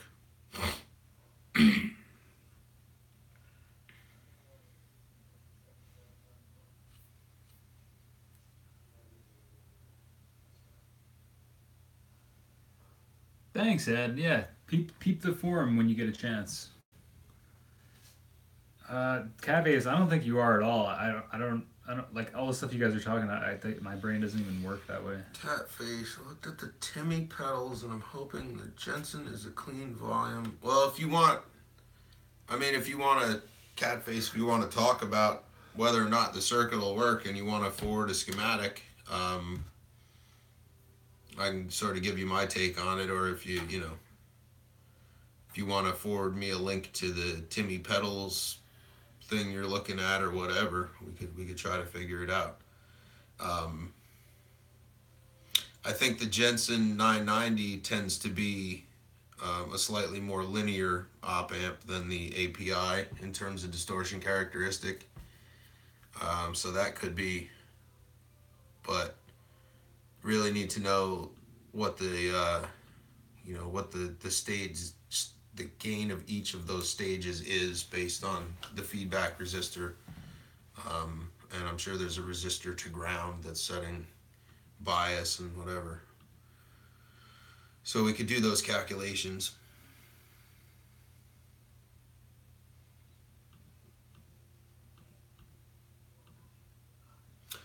Breadboards, hit up eBay. That's the cheapest place to do it. You can also get experimenter breadboards that have like a bipolar 15 volt power supply built into the bottom of them.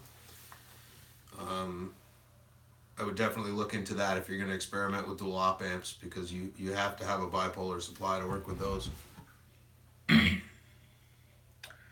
have never used Radar, no. What is that, Radar? I've never even... It's a digital recording system from like the dawn of digital recording systems. Whoa. That's about all I really know about it. It's some sort of computer based, but interesting. That was really big for a good while, pre Pro Tools. But record.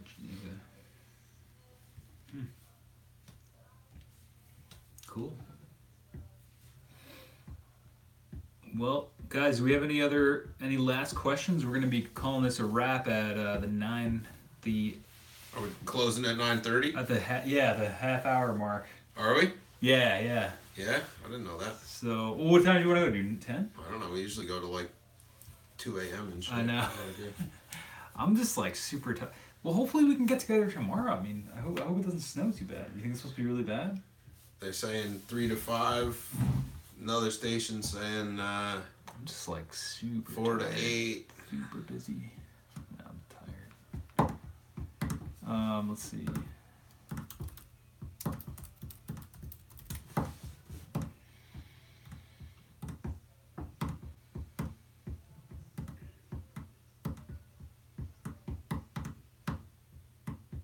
Well, yeah. What the heck?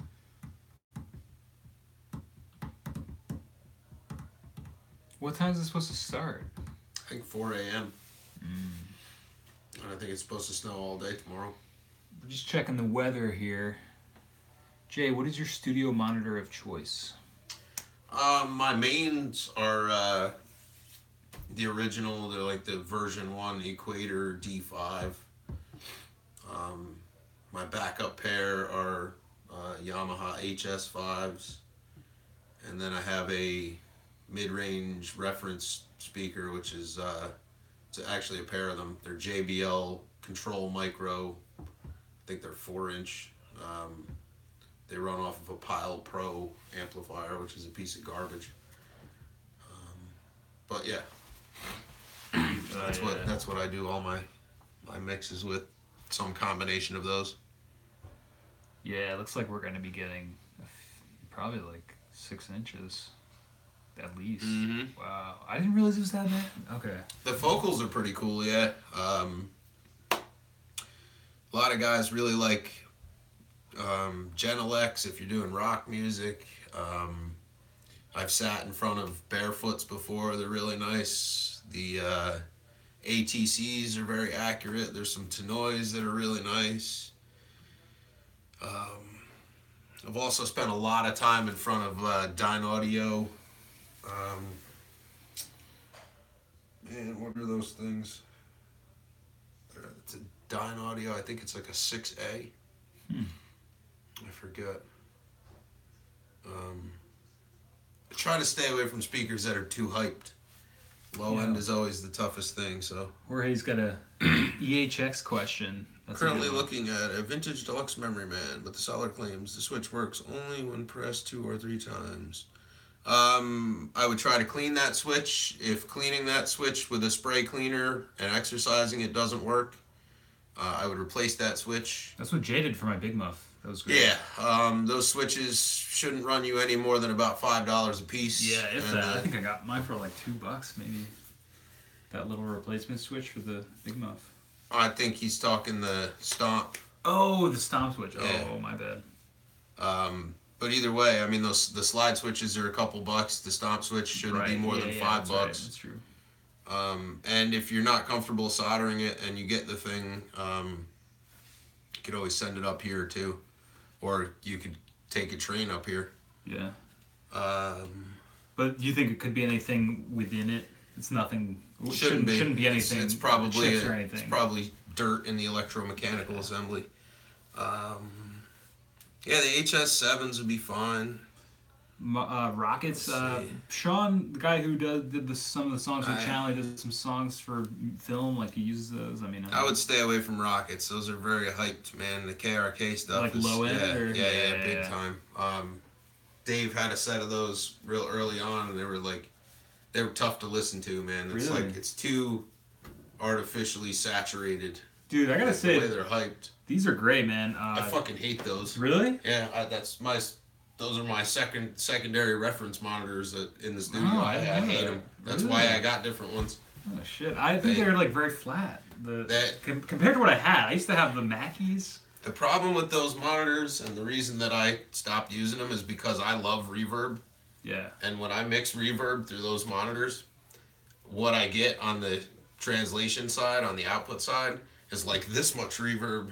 But on those monitors, it sounds like this much reverb. That's weird. It's like, I'll have a coffee cup of reverb, and then you put it in your stereo, and it's actually an ocean. You know. Shit, I'll have to tell. And I've tried them in all different configurations. I'm sort of a reverb whore when it comes to it. So. I've had a good experience, but. Yeah, your mixes come out great. I mean, you know. I mean, compared to what I had these Mackeys HR5s or something, and they were, like you're saying, overhyped. Like, after a while, I think the key is get a pair and just use them for a long time so that you find all the quirks. Because I would have kept using the Mackeys, but they died. Well, you should totally be. One of them died. You should always be listening to how your mixes translate, regardless of what your monitors are. Oh, yeah, of course. But I mean, like, a lot of people seem to get like a monitor for a year and then they switch to another one. Yeah, don't do that. I think like stick with the same brand or stick with the same one. Not the same brand, but stick with the same pair somehow that you get used to. Yeah. Because if you know that about like the Yamahas, then you know when you mix reverb on them, okay, this is going to go from a cup to an ocean. Yeah, but that's, having to keep that in the back of your mind and trying to like temper what that means to every mix. Yeah, I agree. It's not well, that's how the Mackeys eventually were. I realized the same deal. They overhyped the bass so that I knew that if things sounded a certain way on those, I had to put it. But I mean, it becomes it's kind of funny like that. All right. What do you think of that new Melvin's distortion pedal, the Pessimizer? I haven't actually listened to any of the promo clips of it, but I really like the Melvins. I don't so much like Buzz Osborne's modern day guitar tone. As much as everybody loves the Travis Bean designs and the electrical guitars, I kind of think they sound like brassy shit. And I suspect that distortion pedal is probably designed to accentuate that and make your guitar sound like brassy shit. So I'm not sure, but if I can get my hands on one, I'll certainly be sure to let you know.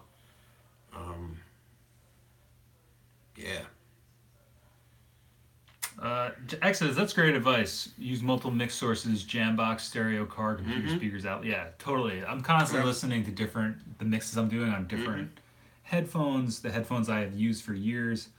The baritone, the HS5s, my car, of course, because I listen to, I would say 80-90% of the music I listen to either on Apple earbuds or in my car. So I know what things sound like on those Apple earbuds, and I know in my car what sounds good and where things need to sit. So like, That's always a good indication because like I've listened to so many mixes. You know, my car is my car stereo. It's hyped for traveling in a car, driving. So, but once you learn, you know, once I've listened to so many things, once you listen to so many things in your car, you get to know like, okay, this mix sounds good in here. Okay, this, and I've gotten to a point where I can bring mixes I've made into my car and be like, this doesn't sound right. Yeah. And Well, you should always mix or reference at least something that you know. yeah. Well, and that's like a big part of mastering too for me. I mean, is when I'm doing stuff like that, I always take it out into as many different places as I can and see how it sounds, and then compare notes of like, Yeah. okay, the bass and the bass is hyped in my car and in the Apple earbuds. Okay, I should take it down a notch. That kind of idea. Let's see. Um, Where the fuck am I? any recommended places for guitar setups repairs in the city? Did we get to that one? No. I don't know offhand. Yeah. Who to recommend? I mean, I know Main Drag does repairs. They probably of course, do Guitar setup. Center. I don't know. Yeah, I wouldn't trust Guitar Yeah, Center. It's I mean, just a bunch of kids. Bunch of kids, yeah. Got jobs. It depends. I mean, and what you got to do, Jorge. I mean, teach a man to fish. You know, like Yeah. I got a great book. I don't know where it is at the moment, but teaches you how to do all that stuff. It's an older book, but you know, if you're doing simple stuff like changing the strings, intonation, even neck adjustments, like that's all stuff you can figure out for yourself, and Super easy. it'll save Super you easy. a lot of money in the long term. John, yeah, that you like that verb on that mix, huh? That's a lexicon plate, and the two different finals have two different reverb times and pre-delay times. Yeah, the mix sounded The great, mixes man. sound the same. I think I sent you sent me actually the- the. Pre-final? I think I sent you the last rough, and then there are two finals Oh shit! I gotta, yeah. that I sent out already. see. I'll play them for you tonight, though. Cool. I'd say they're good for rock music, Bobby. That's what I do with them. I see that a lot of people have them. One guy I saw who has them that I'm into is Jim Eno from Spoon. I think has got a pair or similar in his studio, and I really dig his mixes and his style of mixing and Public Hi-Fi. I think is his studio, so I think that's where I saw a video about that. But I would check them out. I mean, Spoon is a modern rock band. I'm pretty sure they do some of the mixes there, so or at least demo mixes. So I would say they're good for rock music. Mastered for iTunes, lol. You calling me out, Exodus, on the lexicon?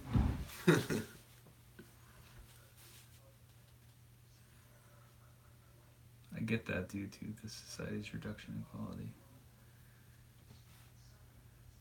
I don't know what that is. Focal spirit professional. They're headphones. Oh. Um, Catface.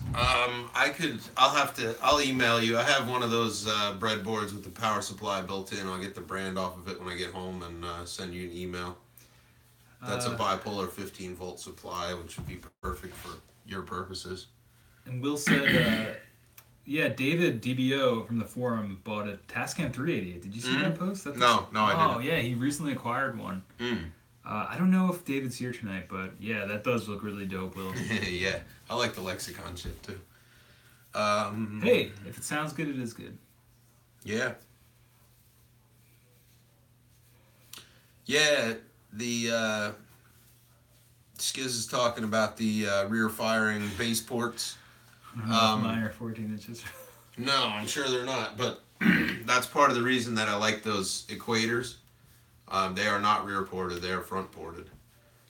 Your bass accuracy is much better that way. Thanks, Jorge. You too. Hopefully we don't get too much snow, my friend. Yeah, and Jorge, be sure to, Yeah, don't forget to subscribe to the videos, hang on to that forum, and email us if you have any more questions, especially being dude. Come through. We're every Tuesday, Wednesday, 8 p.m. We're out here, so. And especially being from New York as well. Yeah. And let us know how that switch turns out. If you need some help with it, Jay's the guy. Yeah. You could, like I said, you could either ship that up or you could take a train out of the, out of the city and come up to, you could take Amtrak out of Penn and come up to Rhinecliff, which is not far from me. Or you could take Metro North out of Grand Central and come up to Poughkeepsie, which is not far from him. Yep. And yeah. Yeah, I have seen the guy that song "Sisters Back to You." Yeah, that does sound like a great mix, man. And it's also a great band, you know, great sound. So that has a Well, big part to do with it. I wouldn't block bass ports. Might shove some foam in my rockets. The the idea with the bass port is to equalize the resonance and the sound pressure level inside of the cabinet. That's what it's there for. Um, who actually did the design work and how accurate it is on a pair of monitors that you can get for like under $500? That's any man's guess. But I wouldn't block them. Yeah. If anything, Will, I It would really say actually could be bad for the suspension and stuff in your woofers if you were to hard block those. If that woofer is meant for a ported cabinet and you block the port, you're upsetting the balance of the speaker build. I mean, I gotta just a caveat with my speakers against the wall the way they are. I don't listen to the Yamahas above like I don't know 1 or 2 when I'm mixing. Like I mix stuff at a super low volume because I think you can just hear stuff better when stuff is at that volume. I noticed the new focal shape monitors have no ports. What up with that? Well, I didn't design the focals, but if I had to guess, What's up with that, Jay? if I had to guess, not every speaker needs to be in a ported enclosure, and if you design the box volume correctly and use the right woofer design, it doesn't have to be ported. There are also a lot of designs out. I haven't looked at those focals, not anything new, but there are a lot of designs out now that use passive resonators instead of ports, which is basically a speaker cone and suspension with no voice coil. It's not actively driven. It reflexes to extend your bass response, but it's not ported or in a non-ported cabinet. Any benefit? Yeah, ports are definitely not always good. I don't know. I guess what I'm just trying to impress is that, like, somebody who's worth a shit at designing cabinets for any speaker could design you a ported cabinet or a non-ported cabinet. The size of the cabinet dictates the size of the port. If you're going to do an unported enclosure, then getting the right resonance down to a certain, say like a 55 hertz floor or whatever it is that they're targeting. You need more wattage and you need a bigger box to get the resonance down that far in a non-ported or non-horn design. So, it all comes down to the cabinet design and the way that the engineer puts that together. But I would never block something that was ported without finding out all of the specifics of the woofer that's in it. And It's ported for a reason. and you should also consider that most of the speakers we're talking about are actives, which means there's an amplifier inside of it. So if you block that bass port, you're also blocking the tiny bit of airflow that is available to the amplifier inside of that's trying to cool via convection. So I really wouldn't do that. I wouldn't recommend it.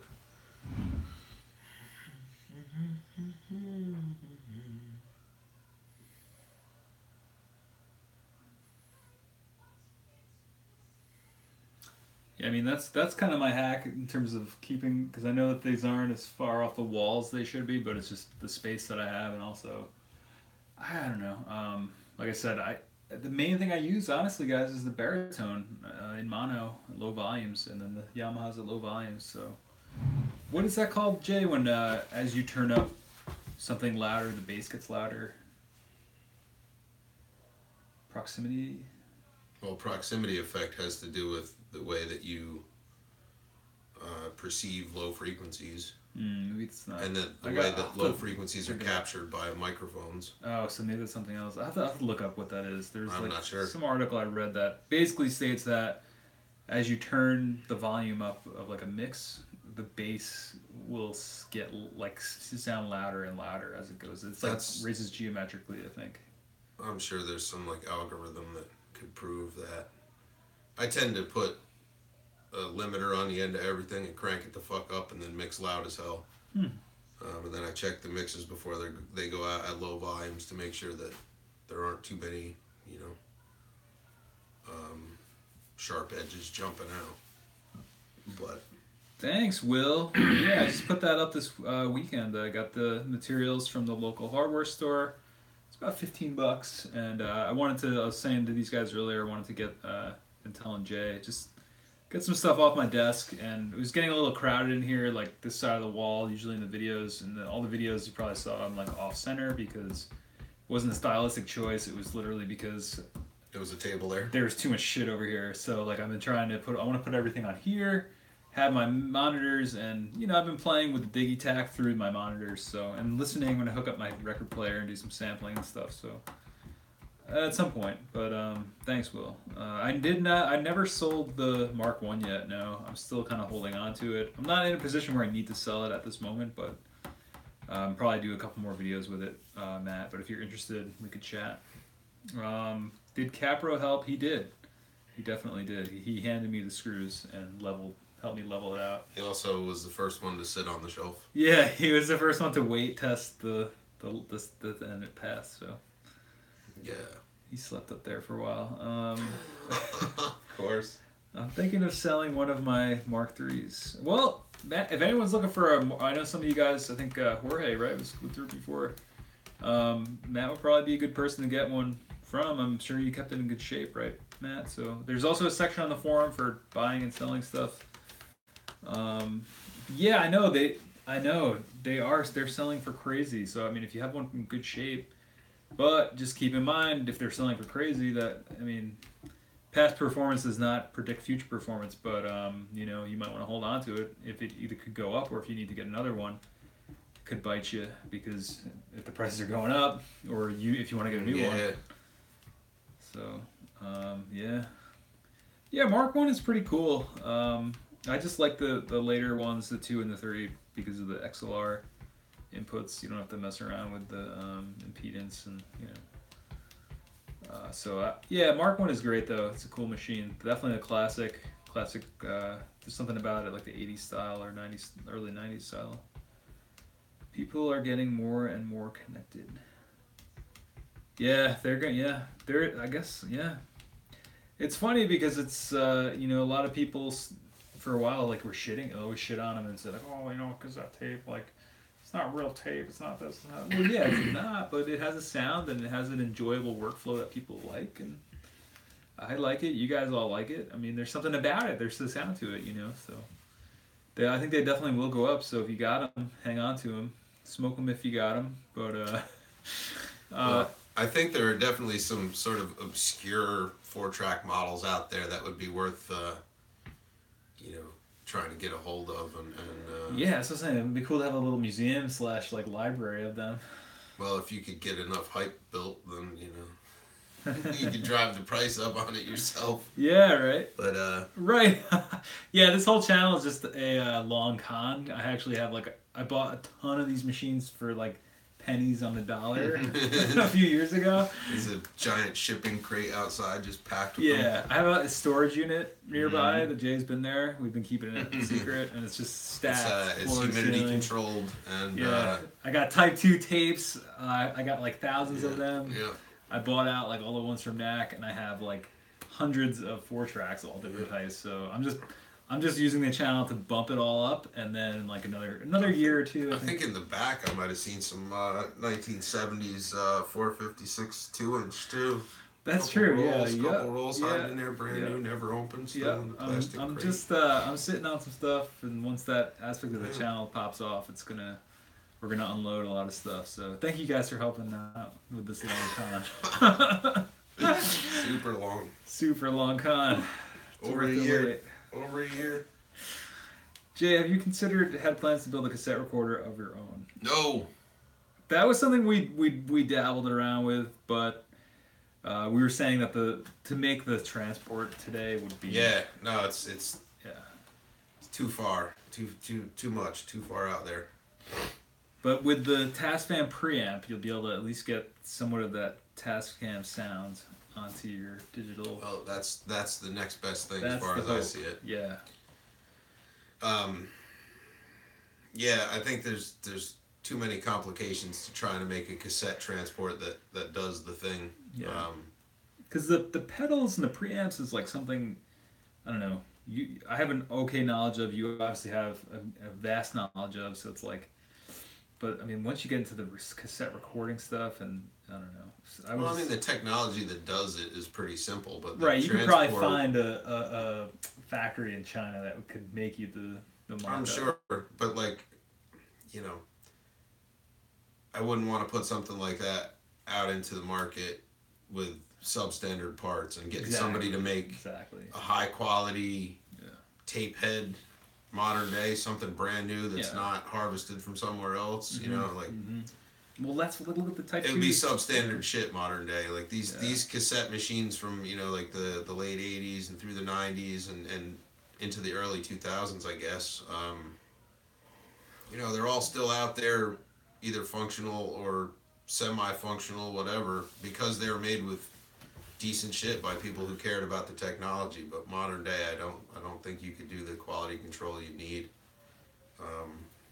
Especially not with offshore manufacture, which is probably about the only way anybody could afford to do Unless it. you could visit someplace. I mean, the only other place, and this would be the only other interesting idea I had, was somehow National Audio Company, because like they're the cassette manufacturer. Maybe they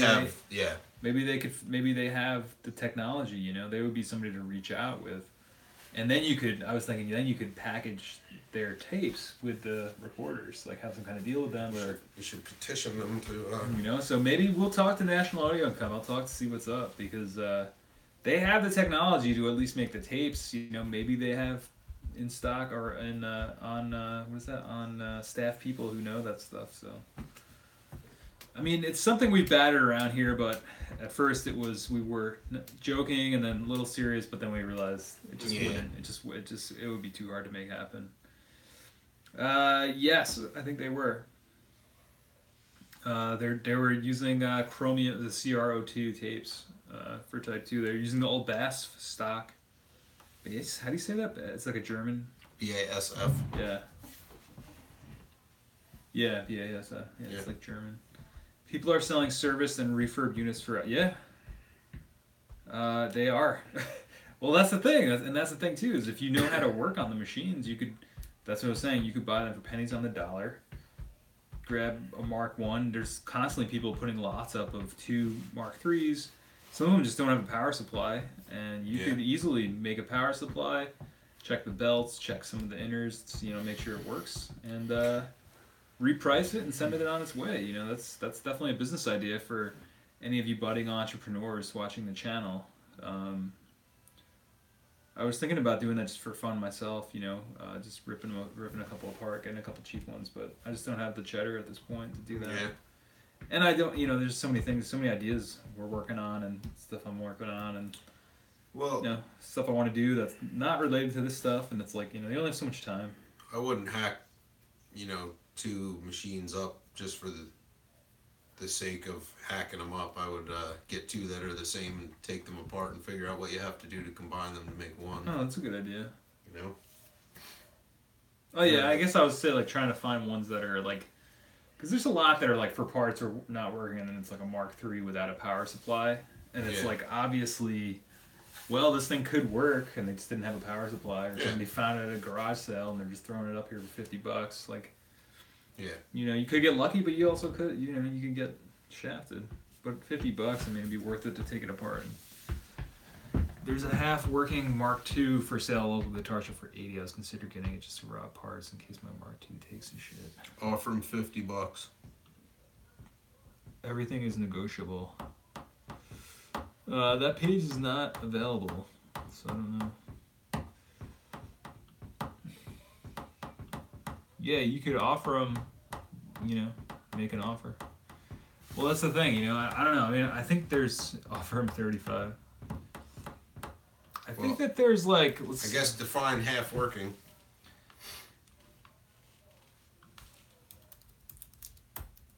mean, and people have outrageous prices on these, but are they selling for that much, you know? That's the question. We're looking at some, yeah, here's the 244 for 550. That's crazy. This guy, Porta 1 Mini Studio, $5.99, but the shipping is crazy. And it's bidding. It's still got a bunch of days left. 315, 450, 200, 108. Yeah, I mean, it looks like you can still find some ones here on here. Oh, here's the Porta 03. Yeah, there's a lot available. Yeah, the prices on these are definitely creeping up, at least as far as this looks. I would say like an average price now seems to be about $250, $300 for a Mark III. You know, so I don't know. They're definitely creeping up if you got ones that are in good shape. See, like this one, you know, it's like untested. Looks a little beat up, dirty, very dusty, untested. But yeah, you know, it's like untested. No power supply. You know, that's something you could buy and comes and it works right as you just plug in the power supply, or it could be dead. You know. Yeah. But it looks like it's got some dust bunnies. I sold some old Behringer pad mixers about a month ago that way. Oh, really? Yeah, I didn't have a power supply. I wasn't interested in trying to Figuring buy it or out. find one or make It anything. worked the last time you used it? You kept it Not in? even. They came in, somebody dropped a box of gear on me one time, and they've been sitting around. So I sold them for $30, and the guy left me feedback. Both of them worked. He had the power supply, and yeah, there you go. Everybody's happy.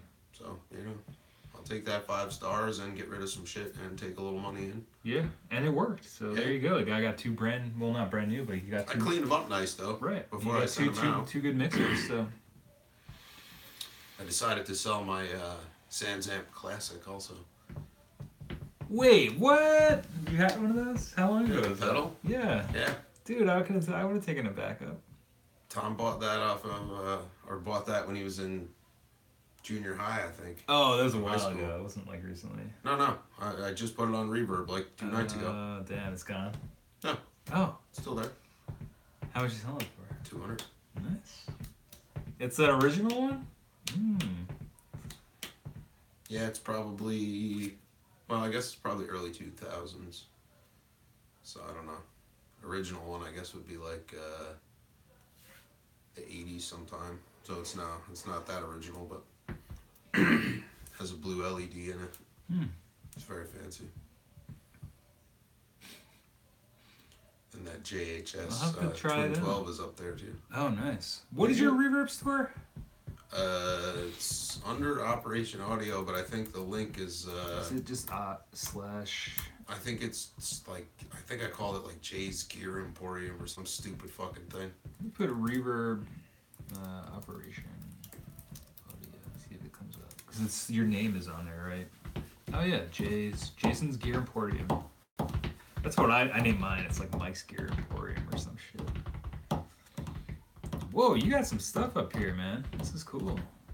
Yeah, I'm trying to make a living off of reverb. You could, dude. Here, let's bump your. There's a pair of those This hats. is the stuff we're talking about. If anybody's interested, Jay's got a shop. You don't mind me? I don't care. Go ahead. Here's Jay's reverb shop. We're just talking about some of the stuff he's got up here. I put that pair of hi-hats up last night. Yeah. And some guy sent me an offer that was exactly 60% of my asking price. For these? Yeah. No, the next one over. Those. K's? I mean, those are probably pretty good, right? K, Yeah. that's like their best brand. So he wanted. Necessarily. Well, I had them at $225 last night. Yeah. And then I looked at average prices this morning, and it seems like $2 to like $220 is fairly common. So I went down a little bit. But yeah, he offered me like $135, which was 60%. No way. Yeah.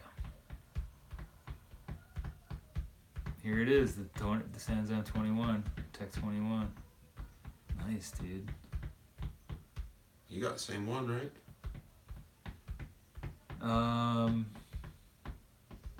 Oh wait, no, this is the reissue one, the classic. Mine has like the it doesn't say that. I'll have to show you next time, or I have it in my closet. This is like the reissue one. I don't know. It'd be cool to do an A/B test on them. Maybe if you still got it next time I see you. There's like the classic, and then there's like the regular one. That the original one didn't have classic. It's one of those deals. I don't know. In that picture, I think it was still set for the Kurt Cobain settings. Nice. Tom just didn't. He just doesn't use it or didn't want it. Oh, I bought it from him years ago. Somewhere I have the battery door for that too. I just can't find the box. Sure, someone will snag it.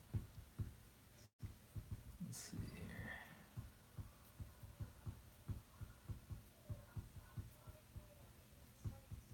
Yeah, see, like this one.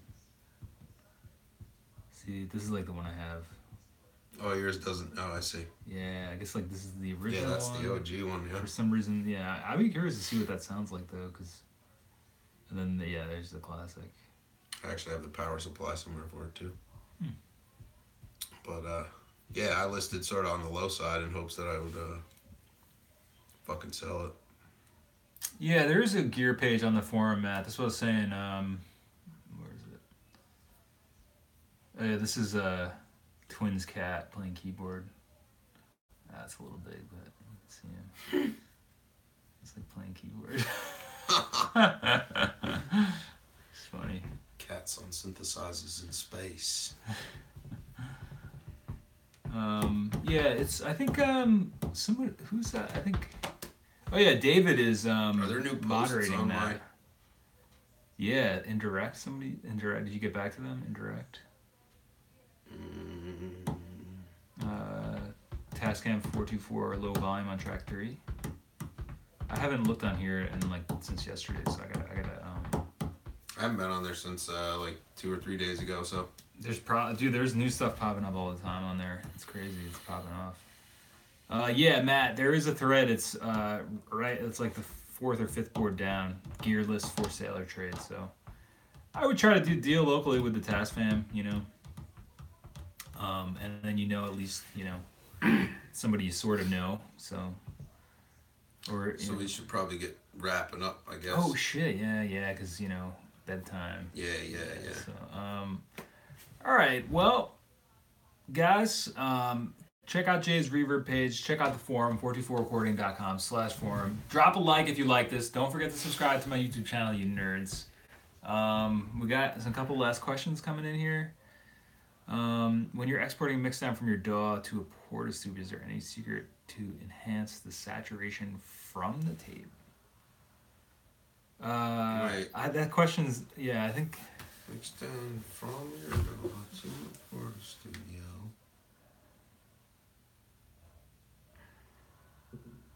Oh yeah, don't forget the Patreon. It's patreon.com/424recording. Jay's got his going too, patreon.com/OA. I think it's Operation Audio. I never officially even launched it. I mean, it's there, it's active, but I don't. Well, I think get you going there. Yeah. And my phone is in the other room somewhere, so. Hit up the channel. But you can find me. You can find me. Hit us up if you're looking for mixing anything. We're gonna make a page about that stuff too.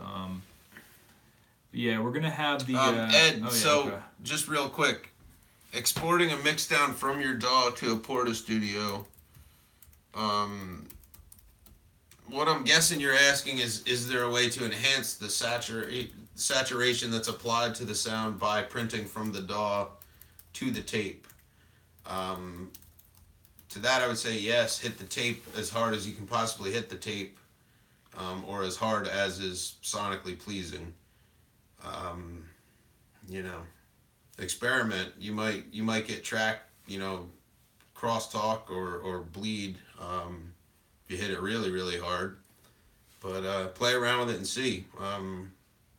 The hottest level you can cram onto it is going to give you the most obvious and hardest saturation. So yeah, that would be my advice. But cool. I gotta get this. Did we lose the chat? What happened? No, yeah, I wanted to.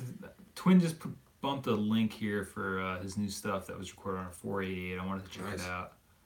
I forgot to mention real quick. Yeah, dude. I mastered a record this week for a friend of mine, Joe McNulty. He borrowed somebody's Tascam I think it must have been an 8-track based on the amount of tracks he stacked.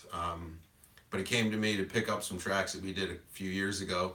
He mentioned that he had this whole album that he made. So I mastered that for him on, what was it? I think it was last Friday. So that's pretty exciting. Lots of tape hiss going through my monitors over the last couple of weeks here. This is Twin stuff. We're gonna let this play us out here. Check out Twin stuff too. He's got the link right there. Recorded on a 488. Yeah. Sounds good so far, my friend. Definitely. Definitely bump this tonight. Yeah, it's working. So I'll throw a link in the description for everything we're mentioning. Thank you so much, Ed, for coming out. Jorge, we got some new faces and Glad old to see you all. faces. We got Catface. We got Jeb. Like and subscribe. Email him. Yeah. Email me. Get us on the forums. Like, subscribe, ask questions, Patreon. Yeah, we got it all. So Do something you want to do. that's right. Do something you want to do. I almost forgot that one. And what else? Thanks, Ed. What's going on? Hopefully, yeah. I mean, hopefully I tomorrow. think that's all the things. That's all the That's all the taglines. things, yeah. Yeah. Oh, Godspeed, my friend. Did we get that one? No, that's you. Yeah, Freddie, get your shit together, man.